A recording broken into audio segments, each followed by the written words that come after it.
Who's ready for monster dating? Max, I thought you invited us to lunch. This is lunch. Monster lunch. I'm laughing. You know, my chuckles don't always get picked up. That's fine, and it's gonna do that. But when it does get picked up, it makes it sound even better because it's just I'm laughing. All right, so we're doing Monster Prom, and then Monster Camp, and then Monster Road Trip. There's the three of us here, and Or was not able to make it, so let's go. Voice interjections. Awesome voice effects. Make your own voices. But we like making our own voices, so Correct. we're gonna do that. All right. I like. I guess Rhino is yellow in this instance. Rhino is using me and E as like armrests. I find that ironic. Oh wait, are we doing first term or second term? Oh, I never. Oh. Huh. I think. What is Let's pop into this. We can always exit and restart, but I want to pop into this because I think the DLC just adds more dateable characters and more events. Let's do that. Let's Is do it? that. Yeah. As long as it does, as long as it doesn't get rid of old stuff.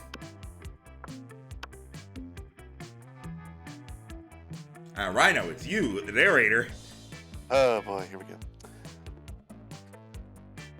go. Spooky high school, the sweetest years of our lives. Back then, we were young and unafraid. Sometimes reckless, sometimes brilliant, sometimes just stupid, but always willing to live life to the fullest. We were on a wild journey to discover who we really were. Alright.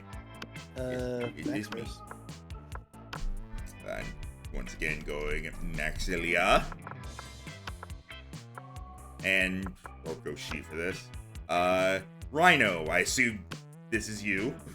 That is me. What was your name in this again? Ronzo. Right. Ronzo. Hang on. Oh, I was gonna do Ronzo the Fantastic. There's not enough room. Okay. You wanna be he? Yeah, sure. Right. And then E. Yep. And he wants to be hot. Ruby, I believe. Ruby? He, she, or they? She. Okay. And we are yet to experience its ultimate challenge, the Monster Prom. They did the prom. They did the monster Clearly. prom. 3 weeks left, and as we fantasize about all our dream prom dates, we were all scrambling to catch the attention of one of our 8 most charismatic classmates. Oh. Scott Howe, 21. Hi. A werewolf athlete who compensated for his rather small brain with a stupidly huge, checks notes, heart. Miranda Vanderbilt. A sweet mermaid princess who's as cute as she was genocidal. Putting that in my Tinder profile. Polly Geist, 22. A party ghost with an insatiable hunger for all the wrong things. Chocolate. Damien LeVay. A fearless demon with a taste for destruction and a love of fire. Fearless? I remember him being scared a few times. Liam Deliancourt, 400 something. A hipster vampire whose standoffish demeanor hid the fact he was truly a lovable dork. Zoe, forever? An eldritch cutie who went from endless deity of the dark realms to ultimate fangirl. Fangirl. Calculester Hewlett-Packard, version 1.0. A library computer who had become a sentient robot ready to experience life to its fullest. And Vera Oberlin, 23. A mean, self-made Gorgon with a merciless sense of business. It was clear, it had to be one of them. But who? Alright. On 3, let's all say who we're initially thinking we're gonna go for. 1, 2, 3. Zoe. Fuck you, Rhino! Aha, I said it first. No, you didn't. Yes, it did. And then he's over there just like, Can't decide, all right? Rhino, why does this always happen? You and I always end up wanting to go for the same person. Great minds think alike.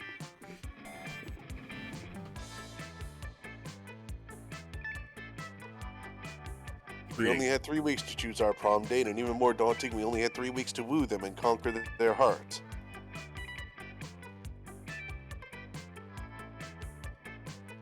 Alright, it was typing something. But as I already said, we were young and unafraid, and we were ready to start, and also stupid. School election class. I didn't see what that said.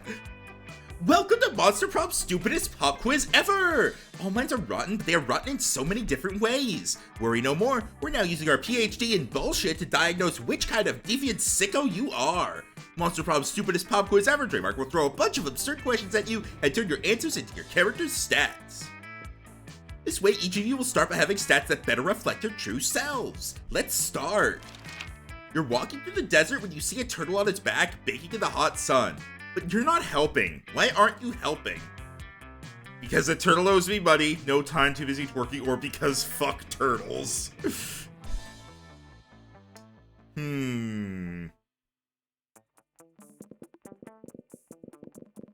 I mean, I would help the turtle, but this is Monster Prom. Fuck turtles. Alright, Rhino, why aren't you helping?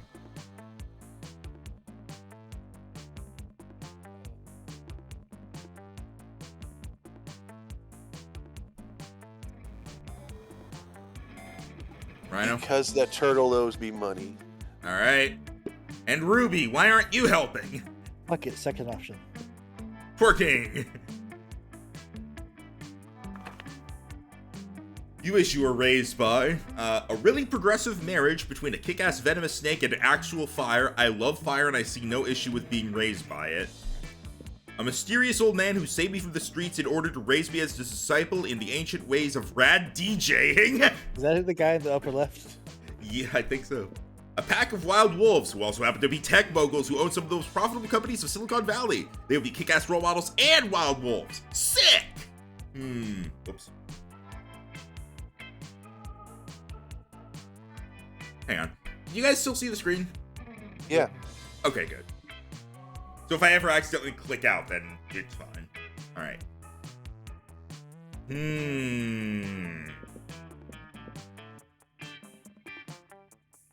Rad DJing! Alright, Rhino. Also rad DJing. Alright, I'm E. gonna go with the wolves. Alright. Oh. If you were an ice cream, which flavor would you be? Let's see. Double creme de la gruyere and meringues. Tequila and Isn't Coke. it Gruyere type of cheese? I don't know. Tequila and Coke winky face. Plutonium. Meat. Success. Or spicy chocolate. No. Chocolate on fire! Chocolate on fire.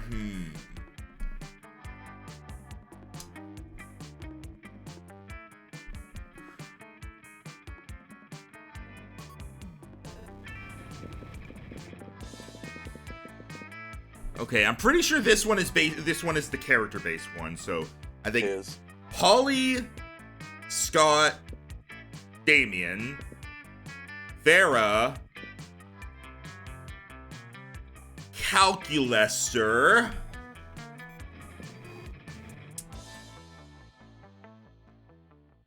no idea about this one.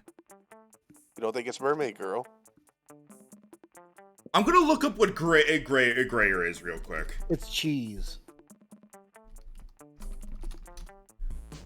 Or at Okay. least a place in France, I think. Yeah, it's a type of cheese.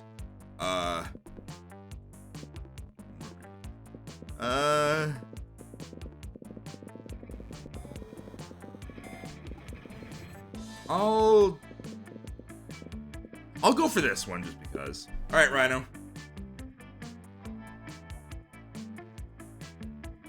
Give me the double cream. E. Well, considering I'm on a keto diet, meat. Oh, it was Liam. I guess I should have seen that coming. What's the title of your autobiography? The Art of Punching Life in Its Dumb Fucking Face. My parents think I'm cute and so should you. The top 10 drunk texts I don't regret sending. When Garfield met Naruto, a story of how I fell in love with forbidden ships. How to succeed at everything and look fabulous trying. Manual of instructions how to properly experience life. Okay. Calculester. Yeah. Vera. Damien. Miranda.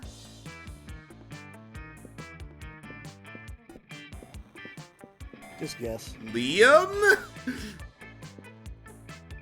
Oh, this is probably That's- Polly. Yeah, I imagine Yeah. drunk text is Polly. I don't know. She doesn't strike me as she does drugs. She doesn't strike me as drinking. Yeah, but she also strikes me as no regrets. True. Fuck it. I already went one with Liam. Garfield. E. Yeah, you guys stole mine. You can pick it too. You can still pick it. All this does is give you an extra heart. I'll with take the someone. one above it. My parents think I'm cute, and so should you. Sure. Oh, it's Zoe. Zoe. Okay. You know, that makes sense. She is a fangirl, as they say. I am making corn dogs, as they say. Excuse me. What? What? What? I said I don't know what that means exactly, but alright. It's me first. All right. Let's see. What are we working with here? All right. Arts, boldness, creativity, charm, fun, and money. Wow, just to let you know, we all suck at being creative and charming. Yeah, but Well, I am slightly more. E and I are slightly more charming than Rhino, but Rhino is slightly more creative than us. I am very bold and smart and fun. Somewhat fun.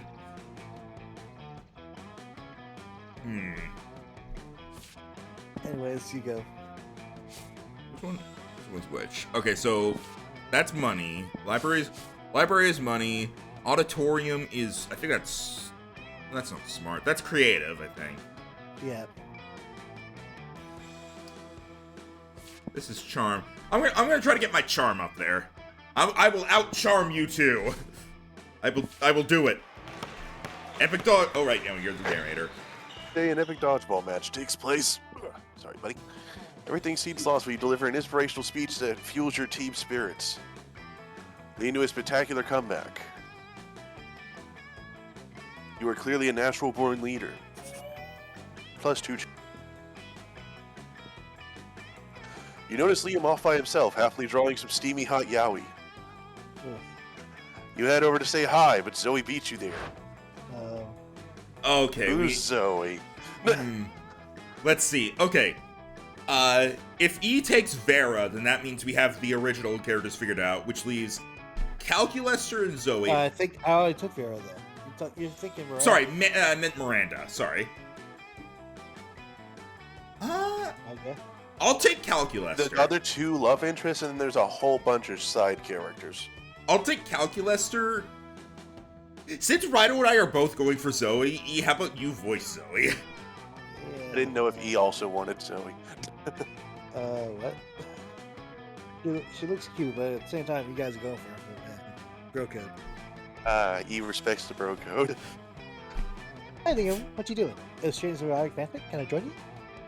No and no, you over-enthusiastic poser. For your information, what I am drawing is called yaoi, and it is not fanfiction, it is high art. I get a screen cap of this. Yeah, I'm doing it too, but But what? isn't Yaoi kind of, problematic? Problematic? A thing that I'm doing? Don't you even think such a thing? I don't know, I mean, I posted something out online recently and people got really mad at me. They called it trivialized a 30-gay relationship or something. I just want to explore the sexual dynamic between Liam and Damien in comic form. Okay, first of all, that is my storyline, and you have no right plagiarizing it. Second of all, I already told you that yaoi is high art, and high art is only problematic to cretins. But this high art, why are you drawing two Ninja Turtles giving each other hand jobs? It's called irony! Leave me alone! Aren't they brothers? You doubt Zoe will leave Liam alone until this disagreement is resolved, which means you've got your work cut which means you've got your work cut out for you. But whose side to support? True, Zoe. Yaoi can be problematic, but only when written through the dehumanizing female gaze of male on male love. Liam's gaze is unapologetically male, so there's no problem. Or, don't you see, Liam? Yaoi is the gluten of the art world. Wow. Oh, I don't even know which one's which. Well, it's a Bottom clue one's who's Zoe. supporting, which one is supporting who, but... Bottom one is Zoe. But I don't even know what the exact, like... Because, like, it's the problem here, well, problem, quote-unquote, is Are you trying to talking get... about, like, the... stats? Is that what you're talking about? Yeah, I'm trying to figure out, like, one of these is going to improve stuff with Zoe, I think. Oh, wait. Yeah. That's the bottom one. What? You sure? Yes. Well, if it was just Rhino saying it, I wouldn't trust him, but if he says it, I'll trust him. I don't actively try to sabotage. Oh, I it just was try okay. No, right. No, it's lunchtime where we actually improve our hearts. Like it probably helped us with Zoe a bit, but it is. But I'm gluten intolerant. I've been drinking strictly gluten-free blood since the early 20th century. Oh, geez, this could be bad. Do you feel okay? Are you having an allergic reaction? I'm not allergic to gluten, you fool. I'm intolerant of it. The only allergic reaction I'm having is in my soul. I used to happen all the time with me, to the mind slaves of my unspeakable to me. We used to just eat these souls. But that might not be a good idea in this situation, which means there's only one thing left to do. Total fanfic overhaul. I am in favor of any alternative solution that leaves my soul uneaten. Additionally, I relish the creative challenge.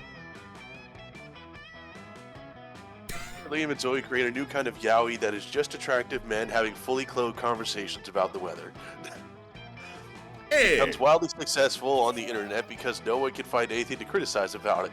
You gain +2 creativity and +1 money in royalties. Damn it!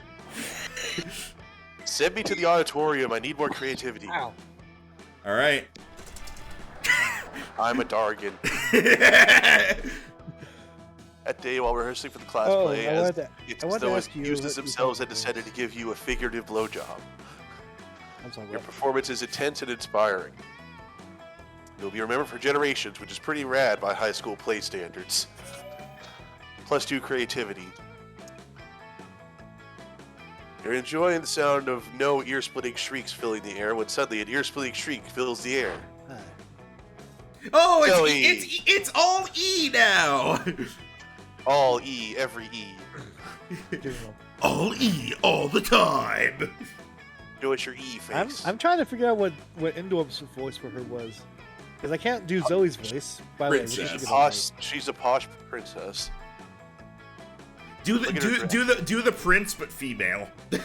How the ah, shit. That's up to you to figure out. No, I just knocked my headphones off. Give me a moment. Is this game like this normally? In what sense? Yeah, in what sense? In how crude it is? Yes. Literally the only difference so far is that there's more characters.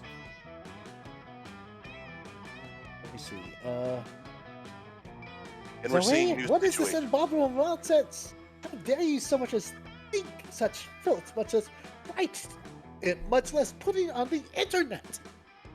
I honestly have no idea what you're talking about. I'm simply expressing myself to no art and fiction. How am I doing with that voice, by the way?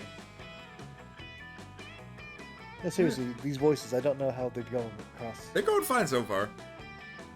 By writing a story about me, a noble and beautiful princess, and a forbidden romance with Nash O'Mahone, the son of the Prime Minister of Air Kingdom. The Prime Minister, Zoe! I would never date anyone from some socialist nightmarescape with the Prime Minister! It's nothing to do with you. It's not so spooky. I said creepy eye, and this prince. Oh, well. Damn it. And the word princess is called Miranda Vanderbilt. That sounds nothing like Miranda Vanderbilt. They barely even stand in with the same four letters.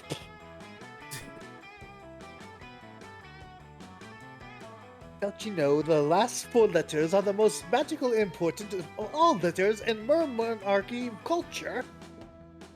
Why, I should have this rivel ripped into shreds with a labile knife, the cutlery used by the most scathing of our viewers. See, Miranda? You're nothing like Marmanda. She totally would have gone with the slander spoon. I simply cannot stand by what my friend, classmate, and inferior publishers such air people sympathize are nonsense. Dear, this could get ugly. Than it already is. Better step in and help a lady out. Which lady, though, is up to you. Alright, leave Zoe alone, Miranda. Don't you see she's done you a huge favor by exposing the treachery of Marmanda Vanderbunt? You need to go destroy Marmanda, not Zoe! Or, Miranda's right, Zoe. A better writer wouldn't even need to put something as disgusting as the air people into a fanfiction. It's just a cheap trick for shop value, like self-cess or M-Preg. Ugh. Give me the pro Zoe one, the top one. Oh, the bottom one? No, bottom. No, the top one. Bottom. I heard you say bottom. I was trying to say top. Oh, Not cool. so bold. Oh, it's bold? Shit, I'm sorry. Yeah, I didn't think about that part. Yeah, you need to have like, well, to be fair, I wouldn't have really known that was bold, but you do need to have like your stats high enough. Oh, by the way, At the sorry. beginning of the game, I thought I had some fucking leeway. Yeah. I think at the beginning of the game it's like 5. You need 5 or something. Yes, of course, Zoe, I understand now. Your story is about air people propaganda. It's a warning to me. I'm sure if that's what'll get you to leave me alone. And now, the next logical step is for us to warn the air people about how quickly I'll destroy them. By writing Miranda Vanderbilt into the story to murder Miranda Vanderbilt and Nash O'Mahon. Who's Nash O'Mahon? But seriously, who's Nash O'Mahon? I have no idea. A character. I got that! Were you? No, it's not that kind of story. There are no content warnings for mindless slaughter. Not mindless slaughter, mindful execution for heinous crimes against the crown by being a mere person cavorting with an air person. It's supposed to be a trying to start across romance. Before Zoe can stop her, Miranda has grabbed the phone and is making edits to Zoe's precious fic. First, Miranda tries to sneak into Marmanda's bedroom and have an assassin slit her throat while she sleeps, because obviously Miranda would never dirty her hands. Then Miranda shall take Marmanda's place in disguise to go meet Nash, at which point her assassin will murder him as well in the same fashion. How dare you describe my fiction with unoriginal and repetitive murders? You mess with my fanfic, I mess with your minds! Wait, how did Miranda... He does. Oh boy, it is not nice. Somehow now your brain can't tell the difference between chairs and feral panthers, which leads to many unpleasant moments. You lose 2 boldness and 1 smarts. Wait, was that a plus to the love or? I think it was a minus. Sad face. Well, Rhino, I guess you better just go for someone else. No. I repuzzle. I'm gonna go with. I got those 2. Boldness, I guess. Boldness. So the bathroom. Yeah, sure.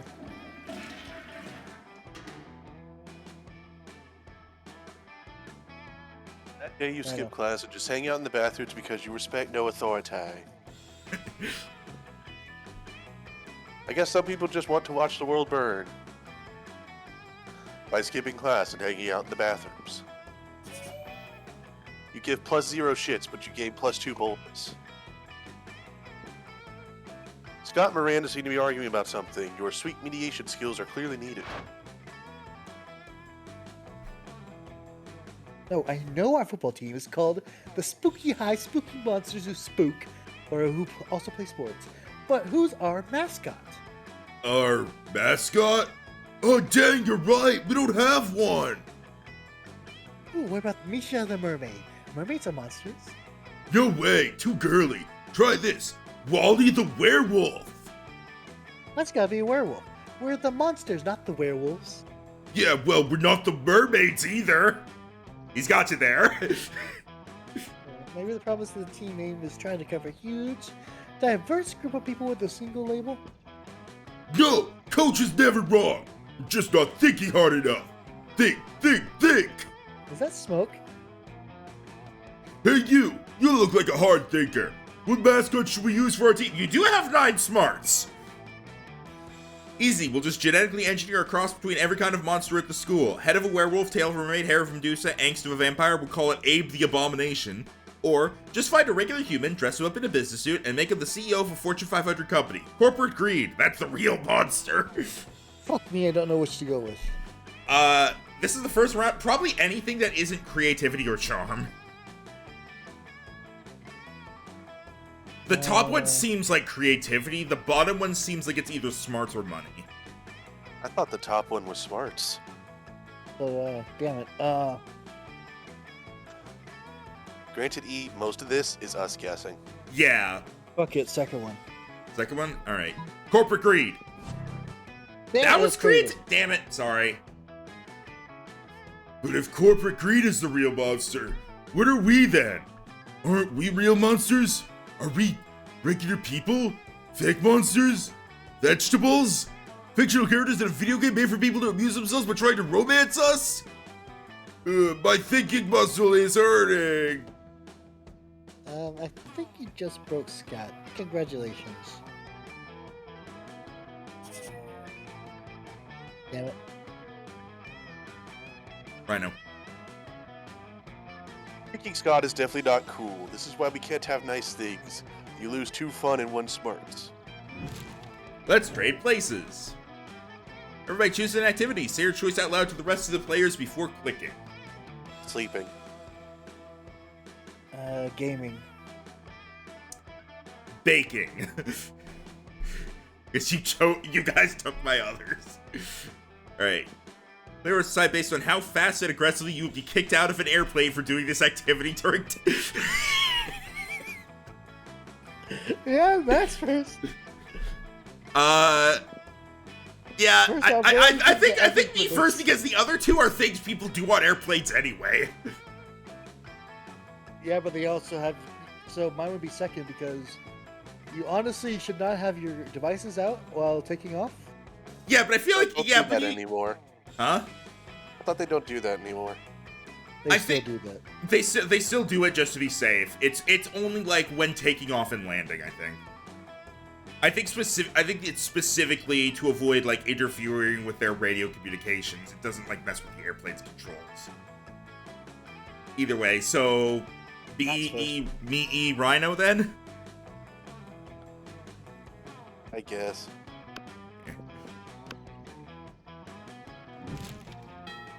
I thought they said week 1 moon for a moment. Oh, who are you sitting with?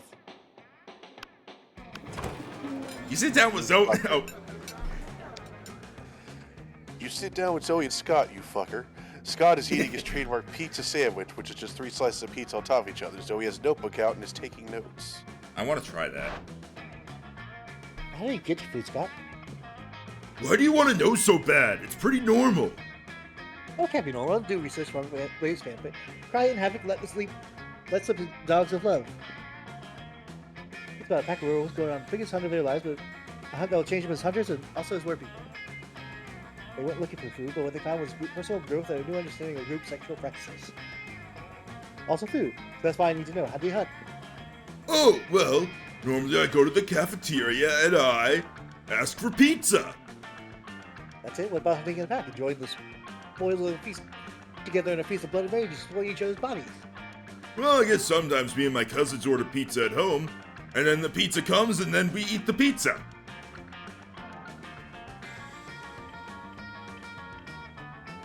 Zoe does not look at all satisfied with Scott's answer. Maybe you can get Scott to give some juicier info, or convince Zoe that ordering pizza is actually dramatic. But Scott, what about when you go searching for pizza in the wild? Or, Zoe, don't dismiss the utter suspense and extreme pathos of waiting endlessly for the pizza to arrive. Truly, it is the central tragedy of the 21st century. Don't think you need a skill check for this one. Yeah, when it's at lunch, it's literally just you're basically picking a character to get hearts with.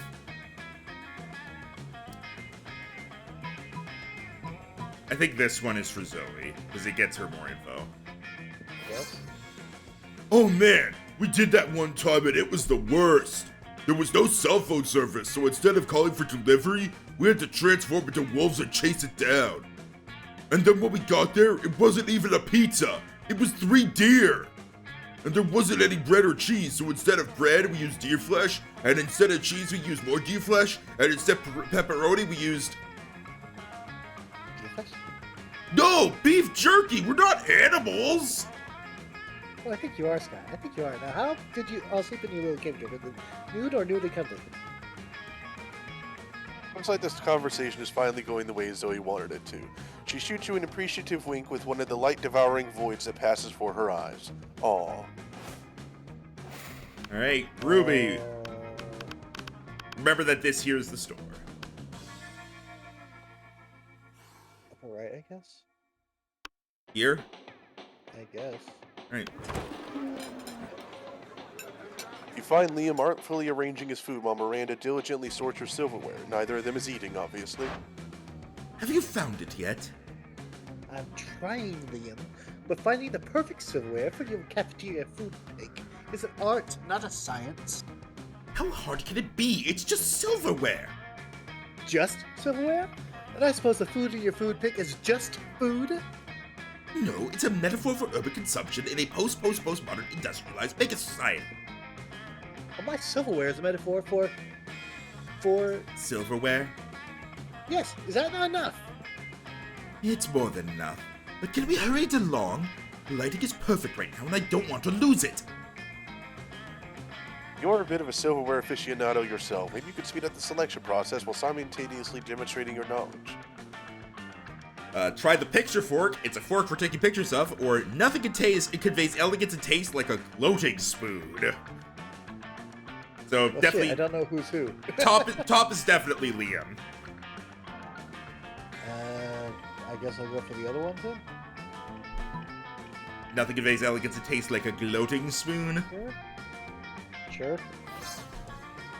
Oh yes, the gloating spoon. The most distinguished of utensils.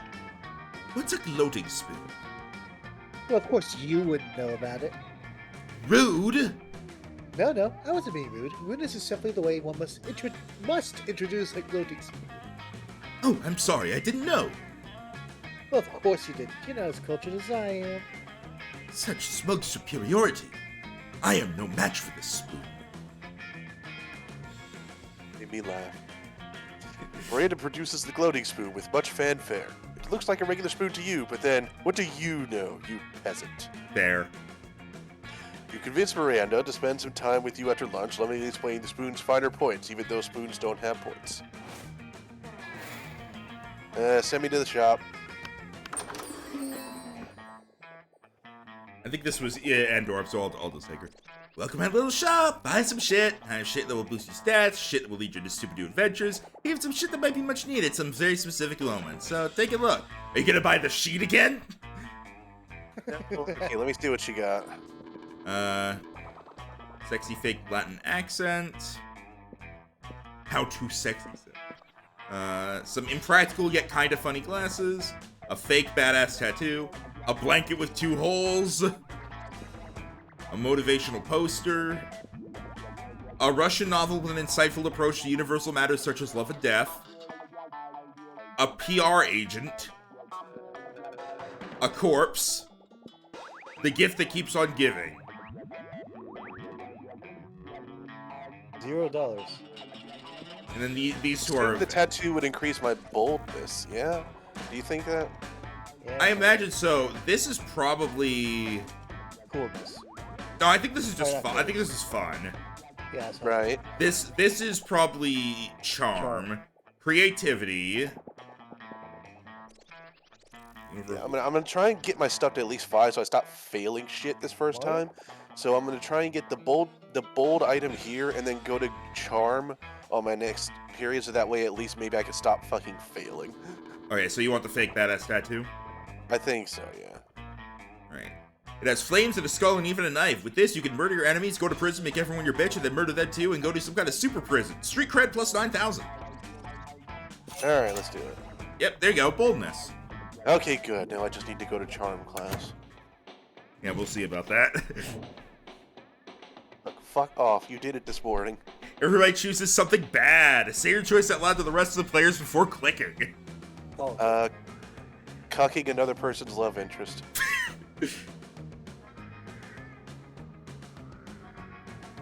Hmm.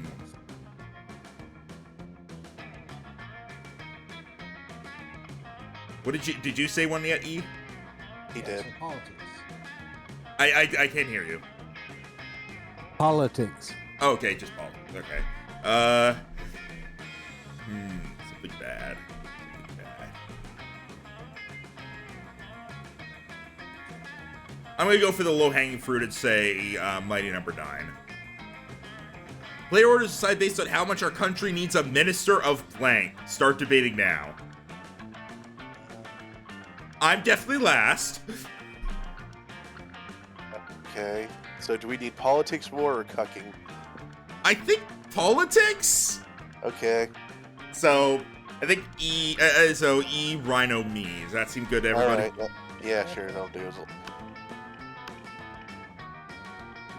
long as I'm ahead of you.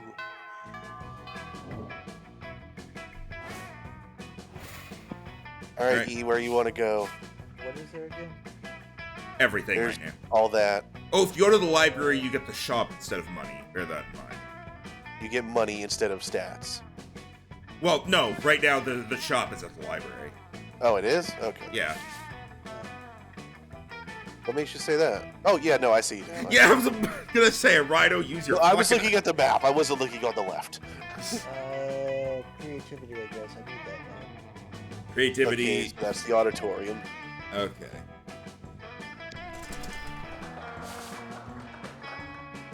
The skull says frowny face. That day, while rehearsing for the class play, you aren't especially good nor inspired. For once, it seems you aren't getting the classic creativity boost from the auditorium. But afterward, while talking to your classmates, you're having trouble conveying your point in discussion, so you decide to convey it through music. You start singing, and suddenly everyone else joins you in a kick-ass musical number. It's so amazing that the people with whom you were arguing told to get your point and change their minds once the song is over. You gain creativity. Out of the corner of your eye, you spot Scott and Miranda staring intently at a picture of a seahorse. This... I'm a tree! This looks like a killer seahorse, Miri. What are you so worried about? Oh, you see, one of my daddy's subjects gave me this horse as a gift. And, well, you've heard what they say, right? Haven't you? Please get closer to the mic. It's getting hard to hear you. And, well, you've heard what they say, haven't you? Don't look a gift horse in the mouth. What? Who are they? Why do they say that? What's in there? No! That's why I'm so distraught. I'm terrified that I say, look at this gift horse's mouth and see. See what? A gross butt? Another tinier horse? A world without sports? Oh, It's and I another want to tinier find horse. out. Anyone else vote for Tiny or Horse? Tinier horse! Tinier horse! Oh, come on, Miri. You gotta find out. You've gotta find out for... What's that thing Miss Ferratu is always talking about? Science? Yeah, for science! You gotta, right? Wait, Ferratu? Like Nosferatu? Yes. Yeah. You realize Scott's looking to you for your opinion. They both are. What do you think Miranda should do? Don't you ever look that gift horse in the mouth. In fact, breed it with sea urchins to produce gift horses with tiny mouths. Or look that gift horse right in its damn mouth. They only say not to because they don't want you finding all the delicious mouth candy. I guess the first one. I'm pretty sure the bottom one is definitely boldness. That top one, I don't know. You still want to do that top one? Okay, we'll do the second one, I guess. I have What's no up to idea. you, E? Bear in mind, I'm just guessing. I know the second one's for Scott. That's all I know. You can still go for the top one. There's nothing stopping you from doing it. I'm just like making guesses as to what stats are being used.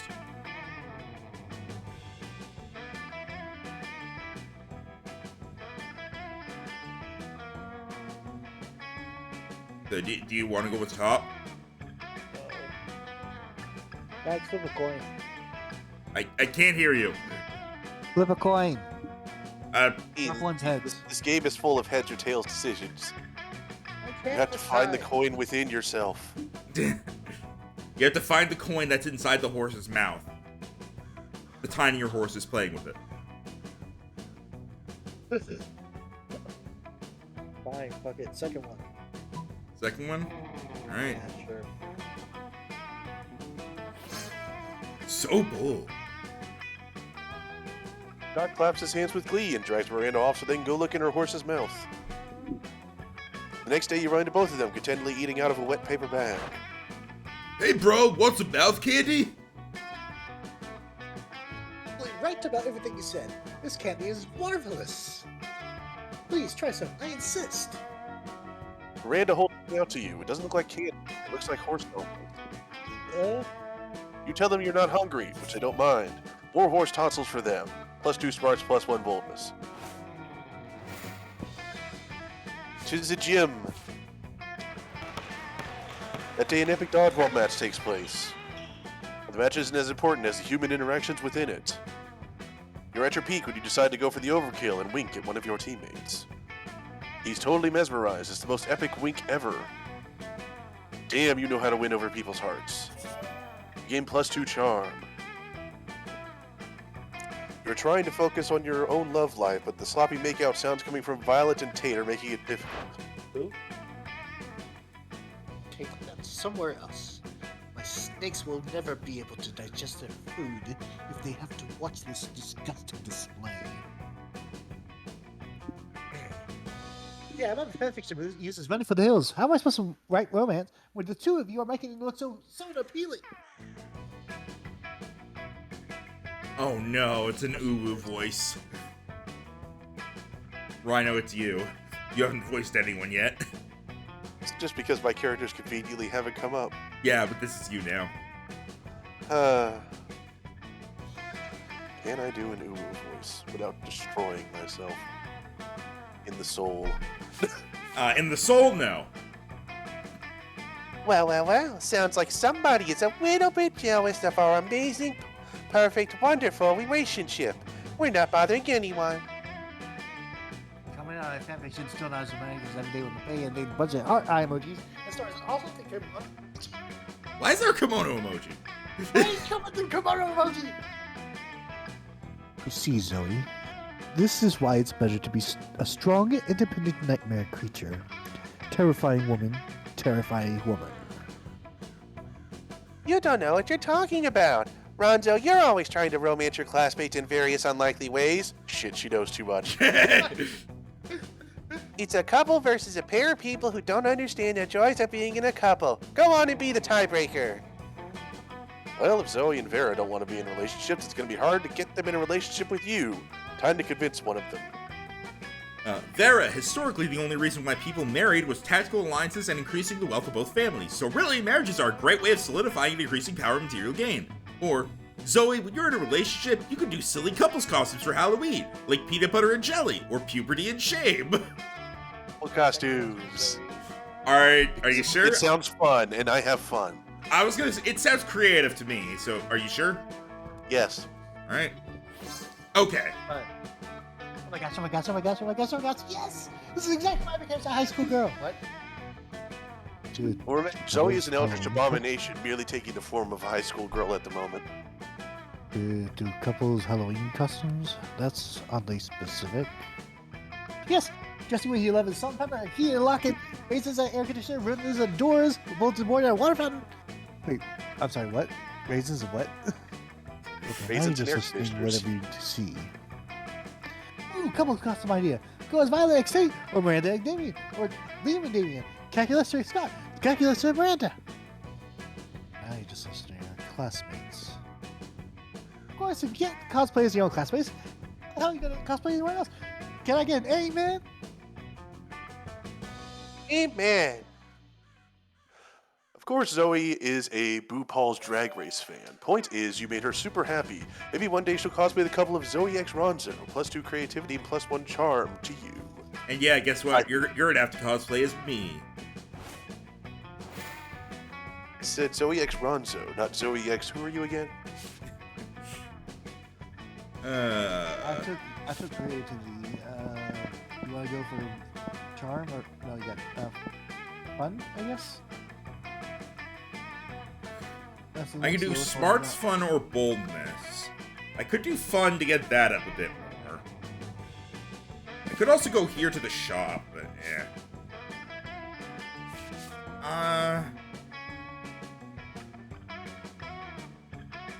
Max, your stats are evil. Here, let me fix that. That day during recess, you start a half-hour rave that goes full crazy. You have no idea how it escalates so much, but at one point there are like 300 people. Are they all Spartans?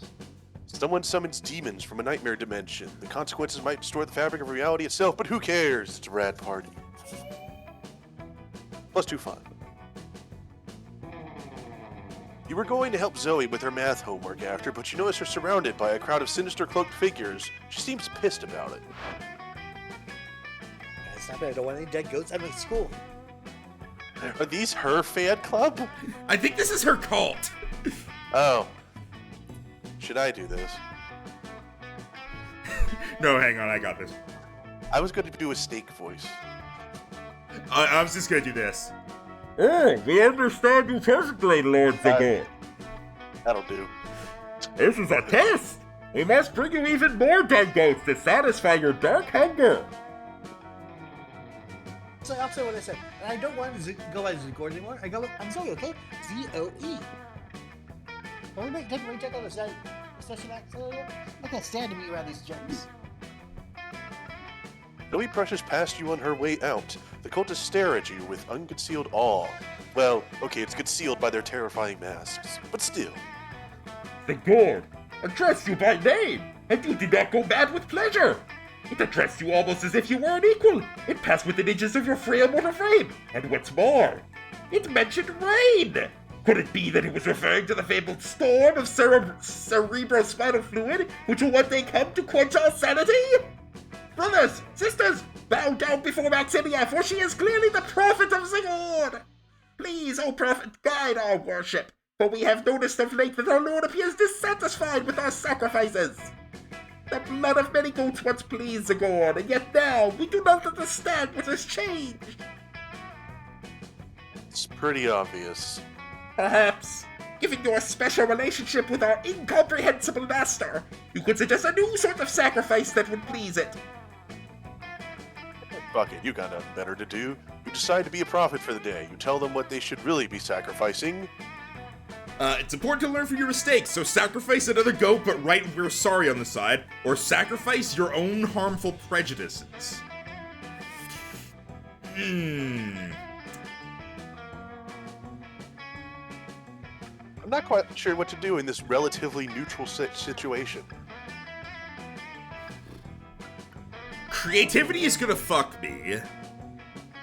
Is just saying we're sorry bold? I don't know. This one makes me think boldness just because I'm basically saying, yeah, your prejudices suck. Is it? That's just my thought. I thought your thought was Zoe. You realize she's yours too, right? No. She's that thought over there. She is that thought right here. Then how come I'm the one with an event with her? I also had the event.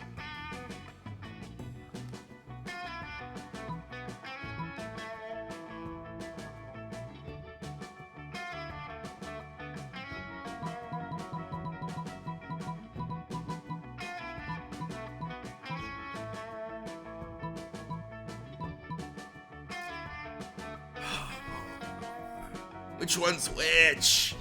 I don't know. Now you know how I feel.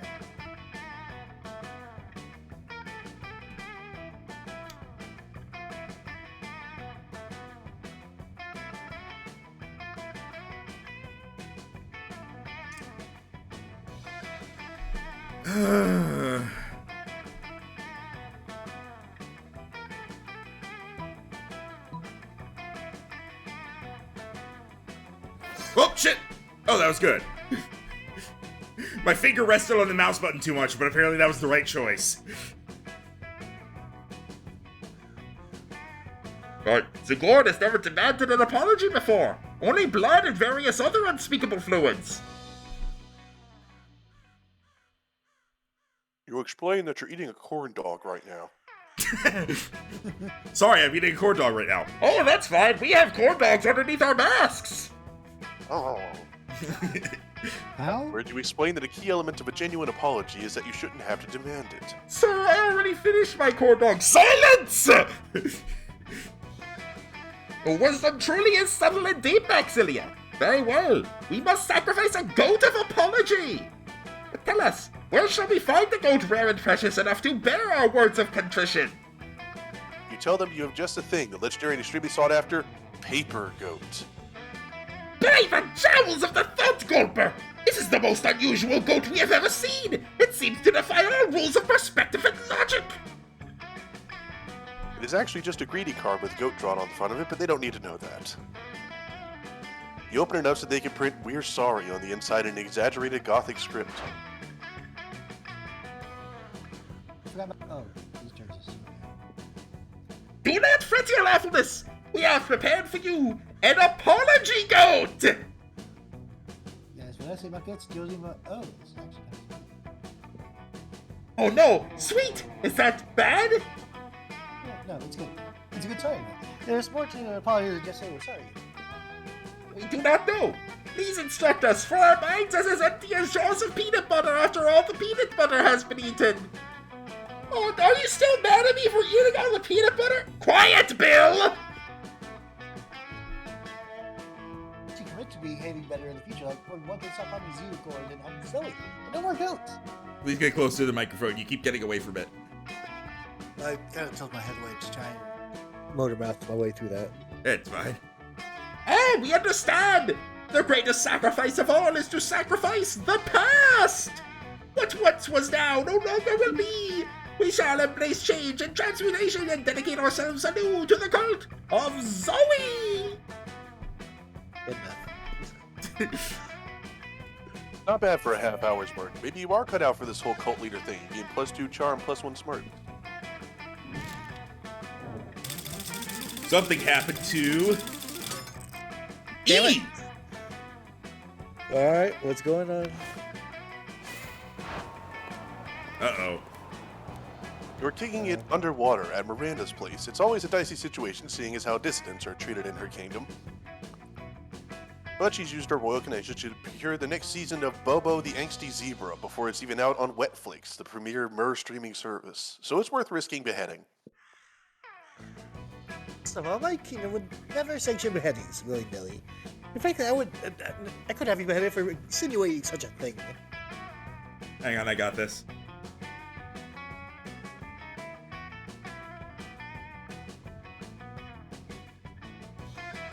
I am excited to absorb the information from this television program on the grounds that a broad survey of internet criticism indicates that it is the best Wetflix show. To exploit the monster condition with both feels like a good way. And I like that it has silly talking animals. Yay, silly talking animals. Now, what shall I ask my vast array of kitchen sea monkeys to cook up for us? I was kind of assuming we'd order a pizza and we'd binge watch a Netflix show. Oh, perfectly great. Of course, if I have commoners over, I should indulge in commoner practices. A pizza shall be. Now, what toppings do you suggest? This question is irrelevant because I am unable to consume caloric substances in the way of organic life forms. I was going to suggest a pizza with cold sweats of a dreamer experiencing a nightmare in the streets of dying, but it might give the bestie indigestion. Ooh, let's get a pizza with a pizza on top, and then there can be pizzas on the pizzas.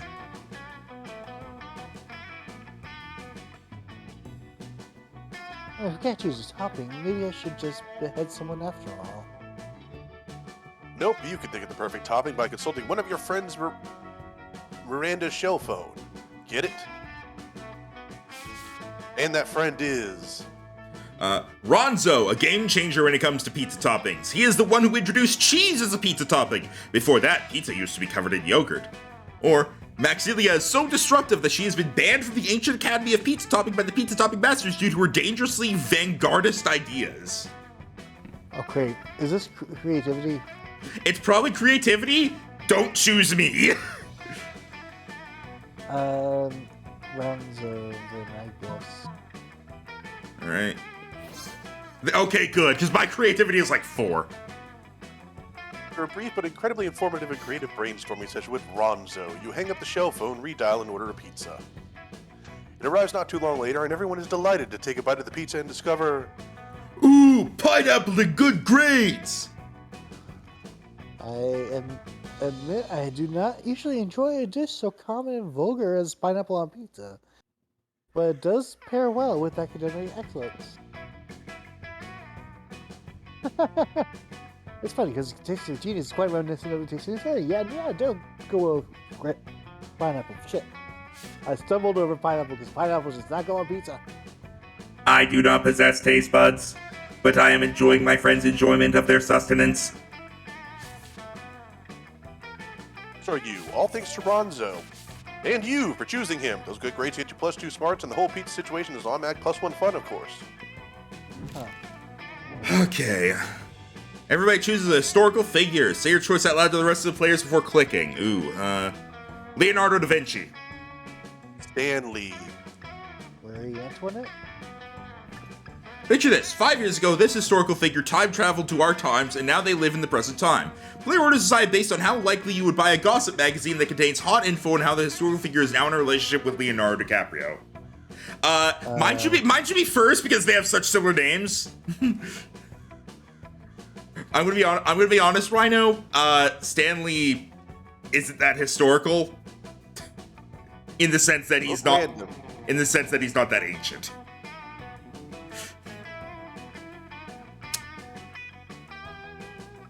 What if you said Would Mickey be Mouse funny, instead? What'd you say, E? Right? I said, what if you said Mickey Mouse instead? That's fictional. Still a historic figure. I mean,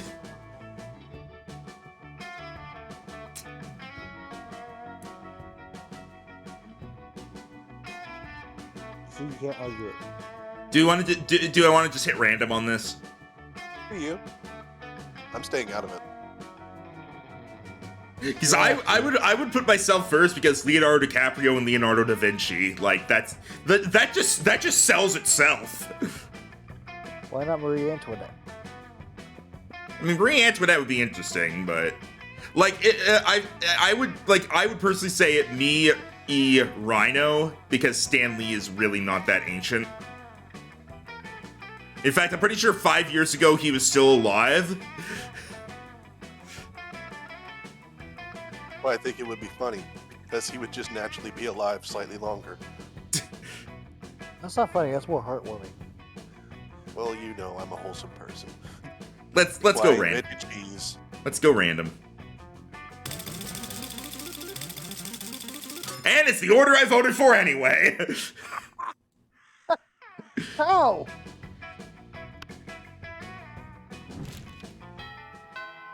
Oh, by the way, I gotta be right back. Apparently, our water's gonna be cut off at some point, so I gotta get some water running. Okay. What? Yeah, I don't understand it either. I hope it's not a bill thing. I hope it's just a good construction. Yeah, I think it's probably just like a repair thing. It might be the cold weather for all I know. That too. That would also make sense. All right. Let's see. Max, go to the outdoors. Why? Oh, do you mean have you go to the outdoors? No, because there's a shop for you. He might want to fix his creativity. Yeah, that's what I was thinking. The joke was the shop was there. Yeah, I know. I mean, technically, you could use the shop to fix your creativity.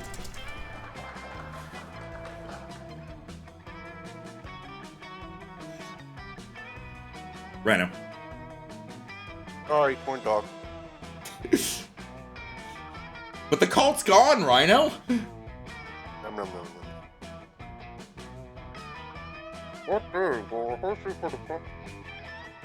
Anyways, you do a terrific job at acting.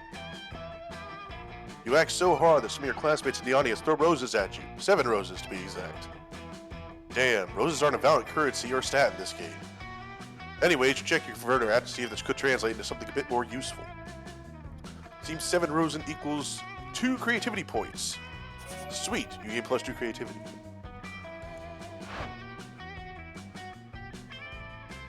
Oh, he's gone. Do you want to voice Zoe while he's gone? Sure. So I was playing Foff. Oh God. You have to be the asshole. No! You know what? If I'm gonna have to play this guy, you have to suffer with me. What does that mean? Ooh, I was playing Foff. I'm Zoe, and I was playing Foff. You monster. I hope that stands for fuck off, faker, because that's what you are. You're a faker. How do you figure, Leonard? I was just trying to tell Maxilia how much fun I was having. Being a fake gamer girl? Because if you were a real gamer girl, you wouldn't need to talk about how fun games are, you would just be playing them. A real fan doesn't go around shoving their fanness in people's faces. That's just what girls do because they're just doing it for attention. I hate you so much. Leonard, literally all you do is try and prove that you're a real fan. You're the one who interrupted this perfectly normal conversation. Fake conversation? Leonard. Fake Leonard? No, wait, real Leonard? Those are fake ones. So are you saying there are no real gamer girls? I thought I had met one once. She wasn't like all the other girls. Right up until she was with the bitch friends on me and went dating some asshole Centaur. Wait, how did that have anything to do with her interest in gaming? Poor Zoe, she's new enough to this whole being a high school girl thing that she has no idea that there is no reasoning with the Leonards of the world. Not to be a white knight or anything, but you really should step in and find a way to distract Leonard so you and Zoe can discuss absolutely gender-neutral topics like gaming in peace. I got a notification on Discord, and I genuinely thought it was somebody adding me saying, Max, stop. It might have been. No, it wasn't. It was just an ad everyone ping from another server, but still.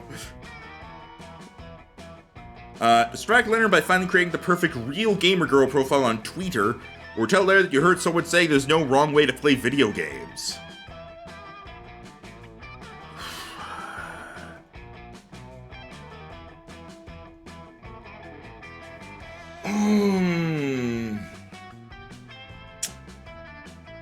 Which one's which?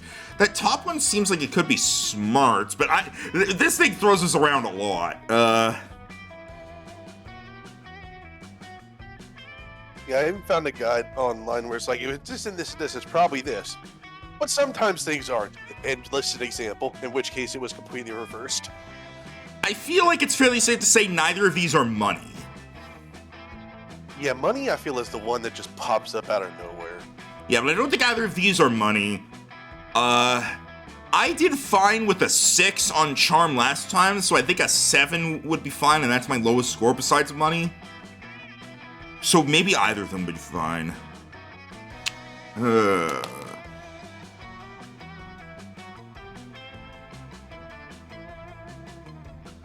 Oh, God, I'm just worried about this.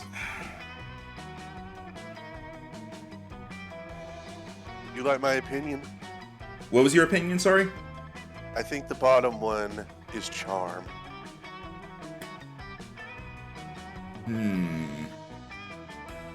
I see it. I figured it was probably either fun or maybe boldness, but All right. I'm just worried about this stuff in general. So Yeah, and that's why I don't think we're gonna get through 3 rounds of this. I'm gonna go for the bottom one. I think. Oh please! It was smarts. Jesus. What I the still fuck? made it, but still, Jesus. No one had any clue what it was. We were all wrong, but still made it. You have failed successfully. Hang on, there's like an image of that task failed successfully or something. Hang on. Yeah, that's what I was referencing. Windows XP task failed successfully. I'll throw that voice chat spam while you read. Also, did you do that that one for Jacob Baker that they redeemed? Oh, sorry about that. I knew I had something off. I didn't have the Twitch chat up. Because I had Discord on I had Discord and OBS on the left, and I had my voice mod on the right, and the game in the middle. Row 3, column 7. Okay, give me a second. 1, 2, 3. 1, 2, 3, 4, 5, 6, 7. Power! Not match the situation at all. No, I tell him, there's no wrong way to play video games. Power! We did it. We defeated him. All right. Anyway, go ahead, Rhino. Right, I'm voicing her right now. Yes, I also heard that. They were saying every way of enjoying video games is valid as long as it's fulfilling for you personally. Sorry, VoiceBot is being weird right now. It Always can't. should not use it. Nah.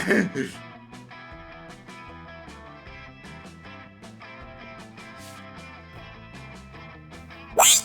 Who said that? No wrong way to enjoy video games? That's insane! What about casually with friends? That's the wrong way to enjoy video games! How about enjoying them in a way that doesn't shit on other people's enjoyment just because their perspective deviates from yours? That doesn't sound right now, does it? Fucking guts trying to ruining video games for everyone else? I need to put an end to this rumor right now! What? Away! Wow. Anyway, I was playing FOF the other day. Zoe gets to finish her story uninterrupted, and you get to learn about her passions and interests. A delightful way to gain 2 charm and 1 fun. All right. And we wait for eating Now it we back. wait. OMFG, he's a troll. I think he's literally a Kappa. Like, that's the monster. He is a Kappa, yes. That's the creature he's based on, which makes it great because of, you know, the Kappa emoji is used for when you're trolling. Yeah. Hey, can I get my stats pulled up real quick just so I can judge what I should do? Okay, thank you. You have 1 in everything. You should give up. Nah, I know what I need to do now. All right. E, where do you want to go? Charm, I guess. Pardon? Charm, I guess. Okay, I Charm, can't. sorry. Okay. All right. Sure. First- I'll Versus- grab a mic again. Person! That day, an epic dodgeball match takes place. Amidst the battle, you spot a fellow player that seems utterly discouraged. She thinks she's not worth anything at dodgeball, and she attempts to throw the ball at herself. Oh my God! Is that impossible? You explain to her that the many ways you think she's unique and wonderful while also defending the many pleasures in life. With your help, she's capable of finding reasons to keep playing and gains a sense of self-worth. You gain +1 BFF. Sadly, she's not part of this game, so that beautiful friendship will take place off-screen. And +2 charm. I was really with Monster Prom's with Monster Prom's sense of humor. I was really expecting that to end with she then got back into the game but got hit by the enemy team anyway. There you are, swiping through potential monster match dates when you spot Scott pacing and muttering to himself in distress. You spot Scott. You can't bear to see someone so adorable in so much pain, so you might as well try and ease it however you can. Oh, hi there, Ruby. Do you think I'm adorable? Yes, in fact, you were literally just thinking that. Anyway, the other day I was out in the forest trying to find a quiet place in Large Branch to do some pulls before the big sports game, when suddenly I was approached by all these talking forest animals. Oh, I think this is the ending I got that one time. They were pretty big for forest animals, and I'd never seen animals that could talk like that. I mean, other than us werewolves if you're counting us as animals. And they were just so fuzzy and adorable. They said they were impressed by my pull-ups and my muscles and that I was even more adorable. So the nice little forest animals with giant heads made me their king. Which was really, really flattering. I just don't know anything about ruling. I'm not sure if I'm good enough to be a king. What? Poor Scott, it seems it's up to you to help him rally. Scott, a good king is a strong ruler, physically strong. If you can do 100 push-ups, you could be a good king for sure. Or, true royalty has been inside you all along. Why else would your eyes be royal blue? I'm gonna go with the first one because the second one sounds like charm. All right, first one. Yeah. So bold. Strong, but I'm strong. When I heard strong theater before, I didn't know it meant actual normal strong, like Scott strong. I could do 100 push-ups. I could do 200 push-ups. That's double the amount, right?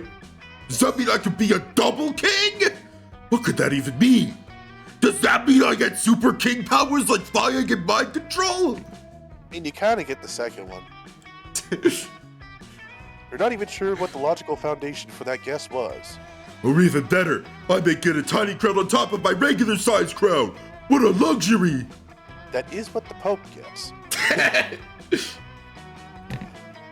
Sorry, no, I was thinking of ancient Egypt, my bad. Blessed be the day you come to understand Scott's train of thought. Well, daydreaming about my king powers and tiny crowns before doing the 200 push-ups is a bit arrogant of me. I can always ask the furries later. Furries is what I've decided to call those giant furry talking forest animals for short. Oh no. Wait a minute. Thanks for helping me get my confidence back, Ruby. You should come meet my furry friends sometime. Well, you've always wanted to hang out with Scott. Not too sure about these circumstances. But it's better than not hanging out at all. Gain +2 fun and +1 charm. I don't care as long as you don't do anything weird. Well, damn it. I was gonna go get my charm up, but I can't do that now. Oh, sorry. You could get your I money. know. You could go get your money up. It's what happens in this game. There's not too much I can do about it. What other options are there right now? Smarts, fun, boldness, and money. Let's go ahead and Don't get go the to the boldness outdoors. up. Don't go to the outdoors, because outdoors got the I'm aware. Let's go do boldness, so that way I can probably cover most bases. And then I just need to try and get to the gym more. All right. That day you visit the bathrooms to take a number 2. Don't worry, there won't be an illustration of that specific moment. The thing is, you make one of the boldest decisions in your life.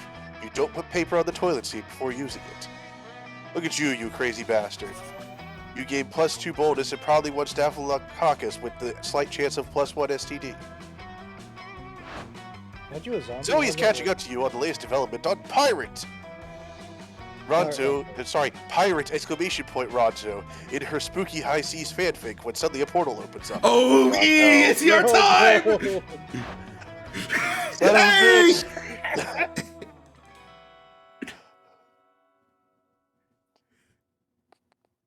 Yeah, the interdimensional prince is here. I have come to claim my bride. Or husband, or non-binary life partner, using the terminology of their choosing. At least he's Okay, inclusive. slightly less scummy now. The interdimensional prince? I love when he pops up. He only adds so much wacky drama. Wait a minute. Weren't you previously Eldritch Horror and subsequently trapped in a totem deity using God? Yes, that was me. You devoured my grandfather molecule by molecule, turning every atom of his existence into a million scarab beetles before crushing them and snorting their power into the corpse. I'm sorry, I'm so sorry. That's totally not me anymore. No, it was magnificent. And now here you are, in the body of a high school girl, whatever the girl age is, which is exactly my type. Come, my beautiful devourer of worlds. Be my horrific bride. Well, Rhino, now you have a choice. Do you lose her to me or do you lose her to him? Either. Oh no, Zoe is such a spooky high fan, she might agree to marry the prince just for fanfic purposes. Better to stop this right now. Be careful. Zoe's been married 17 times before and eaten every one of her spouse's minds. Or why get married when you can bounce on this trampoline? I feel like we're all agreeing that that trampoline is fun, right? Yeah. So, I feel like the first one, though? Charm, maybe, because I'm trying to persuade him? Or boldness because you're lying. Or creativity, or I don't know. I'm lying in most of these. The bottom one is definitely fun. Nah, it turns out to be money. I'm gonna say trampoline. Trampoline! Trampoline! So fun! A trampoline? I love trampolines. As do I, my blushing bride. I love whatever you love. That's how good relationships work, right? You just pretend to like whatever the... Whatever. Here we go! It's in the bathroom. Three of you run over to the trampoline that was in this location for some reason because Spooky High and begin to big out. Walk around the Tasty Fear City, I ran forward my trembling prey. I can jump higher than you. I can jump higher than you. I can jump higher than you. At that moment, the prince jumps so high that he is swooped up by a giant falcon. A giant falcon that immediately flies into the engine of a jumbo jet plane. Jesus. Yikes, that probably hurt, but it probably wasn't fatal. The prince is immortal, right? Or is he just interdimensional? It's hard to keep these things straight. Fuck it, he's probably fine, and you get +2 boldness and +1 smarts. I needed neither of those, damn it. You also get a gorgeous giant falcon feather that floats down from the sky. That's not usable in this game, but just be aware for the rest of this run that you totally have a falcon feather in your pocket. With blood on it. Everybody chooses a movie. Say your choice out loud to the rest of the players before clicking. John Wick. E, John Wick 2. Rhino, John Wick 3. Superman versus the Elite. Oh, I remember that one. What do I choose? One Piece Film Red. Sorry? One Piece Film Red. Okay. Player will decide based on how bizarre an action figure based on the... Okay, well, I'm last. Honestly, probably E first and then me. Well, no, they do superhero action figures all the time. I know, but One Piece ones are bizarre. Well, yeah, I know, like, E's first, but I feel like John Wick action figure is slightly less likely than a superhero action figure. Why would they sell an action figure of John Wick to kids? It's just action... They do action figures of, like, everything, regardless of if it's family friendly. I remember that they did toys for kids from, like, RoboCop back in the 90s. Yeah. Well, there was also, like, a RoboCop cartoon and stuff, I think. There was no John Wick. It was, like, based on a mature, like, movie, and I'm like, why the hell are you trying to market this to kids? They have Deadpool action figures and other, like, Deadpool things for kids, so... It's literally just a case of they do it because kids aren't gonna know the source material. They just are like, ooh, costume person, cool. Exactly, and your average figures. I actually had one of a Backstreet Boy for some reason. My sister gave me. No, not my sister. My brother got it from a Burger King meal. He gave it to me. Okay, so action figure. So how bizarre an action figure would be? Not needs to be particularly bizarre, but I think E, me, Rhino in that order, because superhero action figures are like the action figures. I think yours would be on the opposite end of bizarre though, because yours would look like a normal person. Oh, is that? I thought we were doing how bizarre it would be for it to exist. No, I was doing it on how bizarre looking. Let's hit random because this is open to interpretation. Okay, you know what? No. Since we agree E wins both times, E, what do you think? I'll walk in E. E? I think John would be the most normal. Okay, let me take it second. Okay, so we're doing it based on okay. Sorry. All right, lunchtime.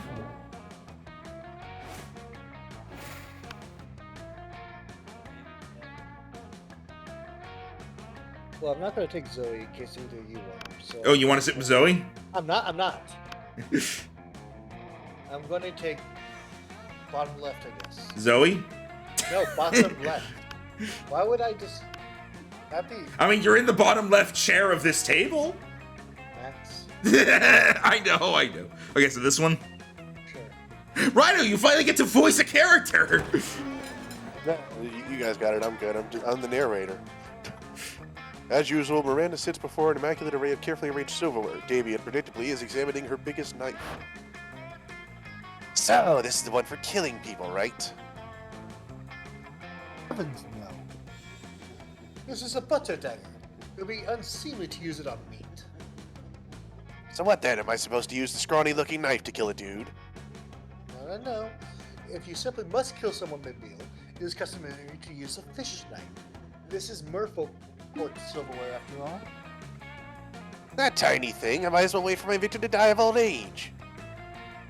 That is usually how it's done in my kingdom. Yes, that's or poison. This is ridiculous. Yo, you there, which knife would you use to kill a guy? And don't say the fish knife. The fish knife? Or a spoon? What, you need blades to kill people? You know what? Sure, I want to see the reaction to the second one. You want to do the spoon? That's the Damien one, I'm pretty sure. But you want to do the spoon? I just want to see the reaction. Okay. Holy shit, that's so much more metal. Why did I think of that?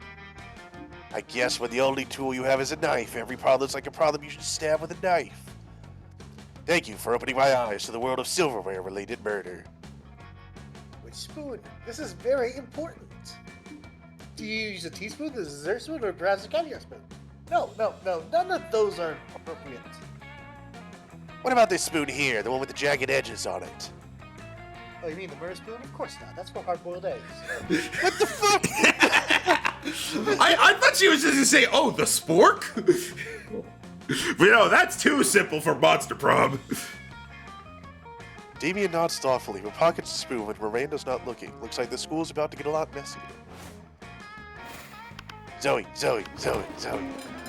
You sit down with Zot and Zoe, just as Zoe's Zach's doing the Tupperware. She is off for lunch. You're not sure what's inside, but it sounds like it's messing with your brain and making you see Z's. Whoa, Zoe, what are you eating? Is it Look at her pizza? anime shirt. I love pizza. I love pizza. Hot dogs. No, Scott's not pizza. I want a special diet where I only eat sanity. Ooh, sanity. I bet that's chock full of protein. Well, it's mostly chock full of water, but it's better for fresh, but it's a lot messier, so when I come to school, I back leftovers in the stuff where it's said. So smart. What does sanity taste like? Well, you know when you're sucking the marrow out of the ethereal bone fragments harvested from the carcass of rival deities lately? I don't think I've ever eaten a rival deity. Do I have a rival deity? Is it fireworks? I hate fireworks. No, let's see. Have you ever drunk a child's tears filtered through its mother's severed skull ball in order to play Centaur? I've had pizza. Is that close? Not really, it's more like cashews. Cashews and shred. Oh, cool. I knew it was high in protein. Can I try some? Can I? Well, it's not really for mortals. Scott looks so excited. You've got to figure out a way to resolve this situation. Scott, sanity is extremely high in cholesterol. Why don't you just eat some cashews and shrimp smothered in this malignant insanity hot sauce I brought? But what if Scott uses this crazy straw? The first one. Oh no, cholesterol! The original C word! Also, insanity would cause your brain to invert when you eat another TMC, angrily peeling an orange, what? That sounds sort of bad too, but what I'm really worried about are my arteries. Cashew me, bro! You happily oblige. One cashew, shrimp, and weaponized hot sauce cocktail coming right up.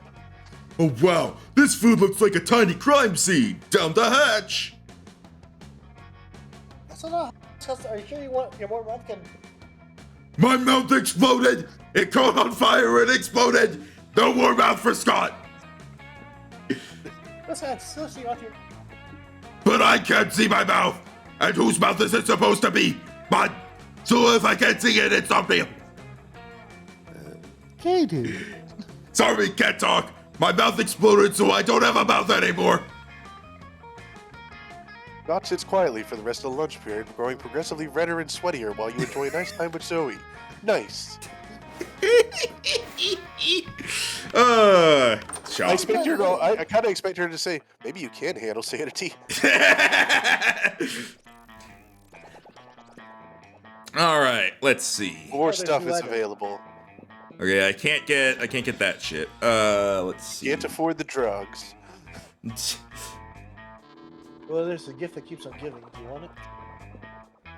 I don't know what that's gonna be is the thing. It's free is what it is. Yeah, but That's a plot item. Even though it doesn't say it's event, but It's a very plot item, just trust me. okay. I might buy this and get my creativity up because, well, creativity and boldness. Which one's boldness? I think it's the one I bought. Oh, bitch.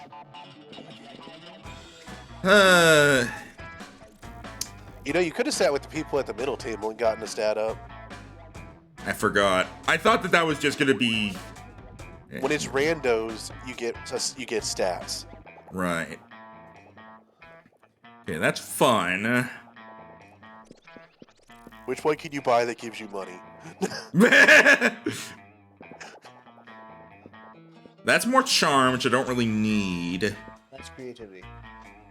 Well, no, this is creativity because it says creativity on it. What is the other one? This is rational, insightful approach. I'm pretty sure this is smarts. I think this is smarts. This is fun. This was boldness. This, I guess this is money.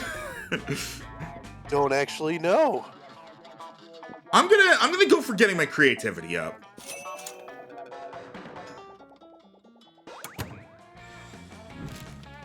Alright, trade places. Players decide based on how shitty it would be for your country if you were the president. Start debating now. It would be really shitty for me because my country doesn't have presidents.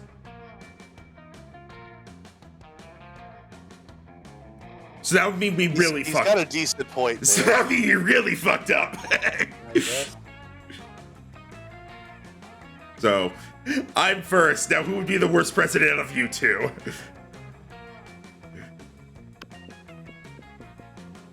I don't honestly know. I'm gonna be honest. I think Rhino, because Rhino, you don't strike me as being the kind of person who would take that much interest in those things. You're not wrong. I feel like you would just be like, President Rhino, what do we do? Do this thing. Okay, but here are all these other like small print things that we have to store down in order to do that. Ugh. Well, see, the other option is I get so swamped down in the details that I have a breakdown. That too.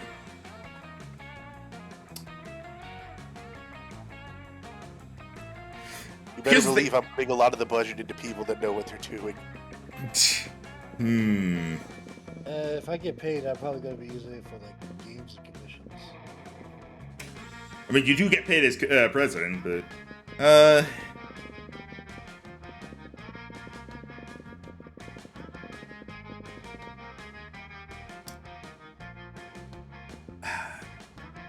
I'm gonna say Rhino. I was the odd one out, so I was the tiebreaker.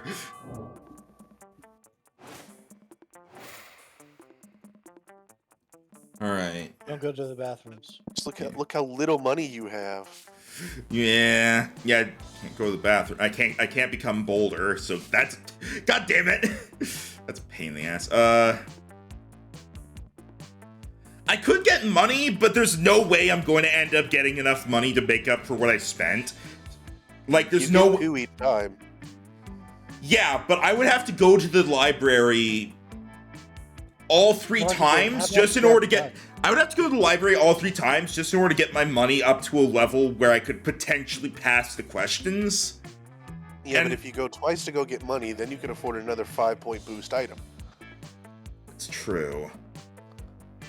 But you already got the boldness one, and everything else is already high enough that I could just get it raised normally. Alright.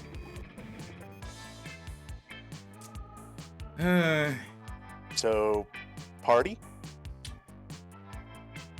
I think you could use fun, Lana could use charm, and I could use creativity. Yeah, I'll go fun. Half-hour raid, full crazy. Everything is fine until Blonde, the small magical Latino cat, asks what you think you're doing. Damn, you didn't remember you suck at dancing. But you decide to go all in and pretend it's a new dance move apparently called the Groovy Masaka. Juan looks at you, and he asks you to teach her the Groovy Masaka. In no time, half the party is following your steps, enjoying the groovy Wasaka all together. It's a party to remember, plus 2 fun, and a cool story to tell your grandkids someday. You spot Zoe and say hello. She seems to be in a pretty good mood. So you're sorry about the running out before. I was just overwhelmed by all the cult stuff. But, you know, they're actually been a lot better lately. They're still pretty cool. At least they haven't given me any more dead animals. Wonder what's gotten into them. Well, better not to mess with the test. Anyway, I gotta go study for my ambush finance midterms later. The mugging midterms.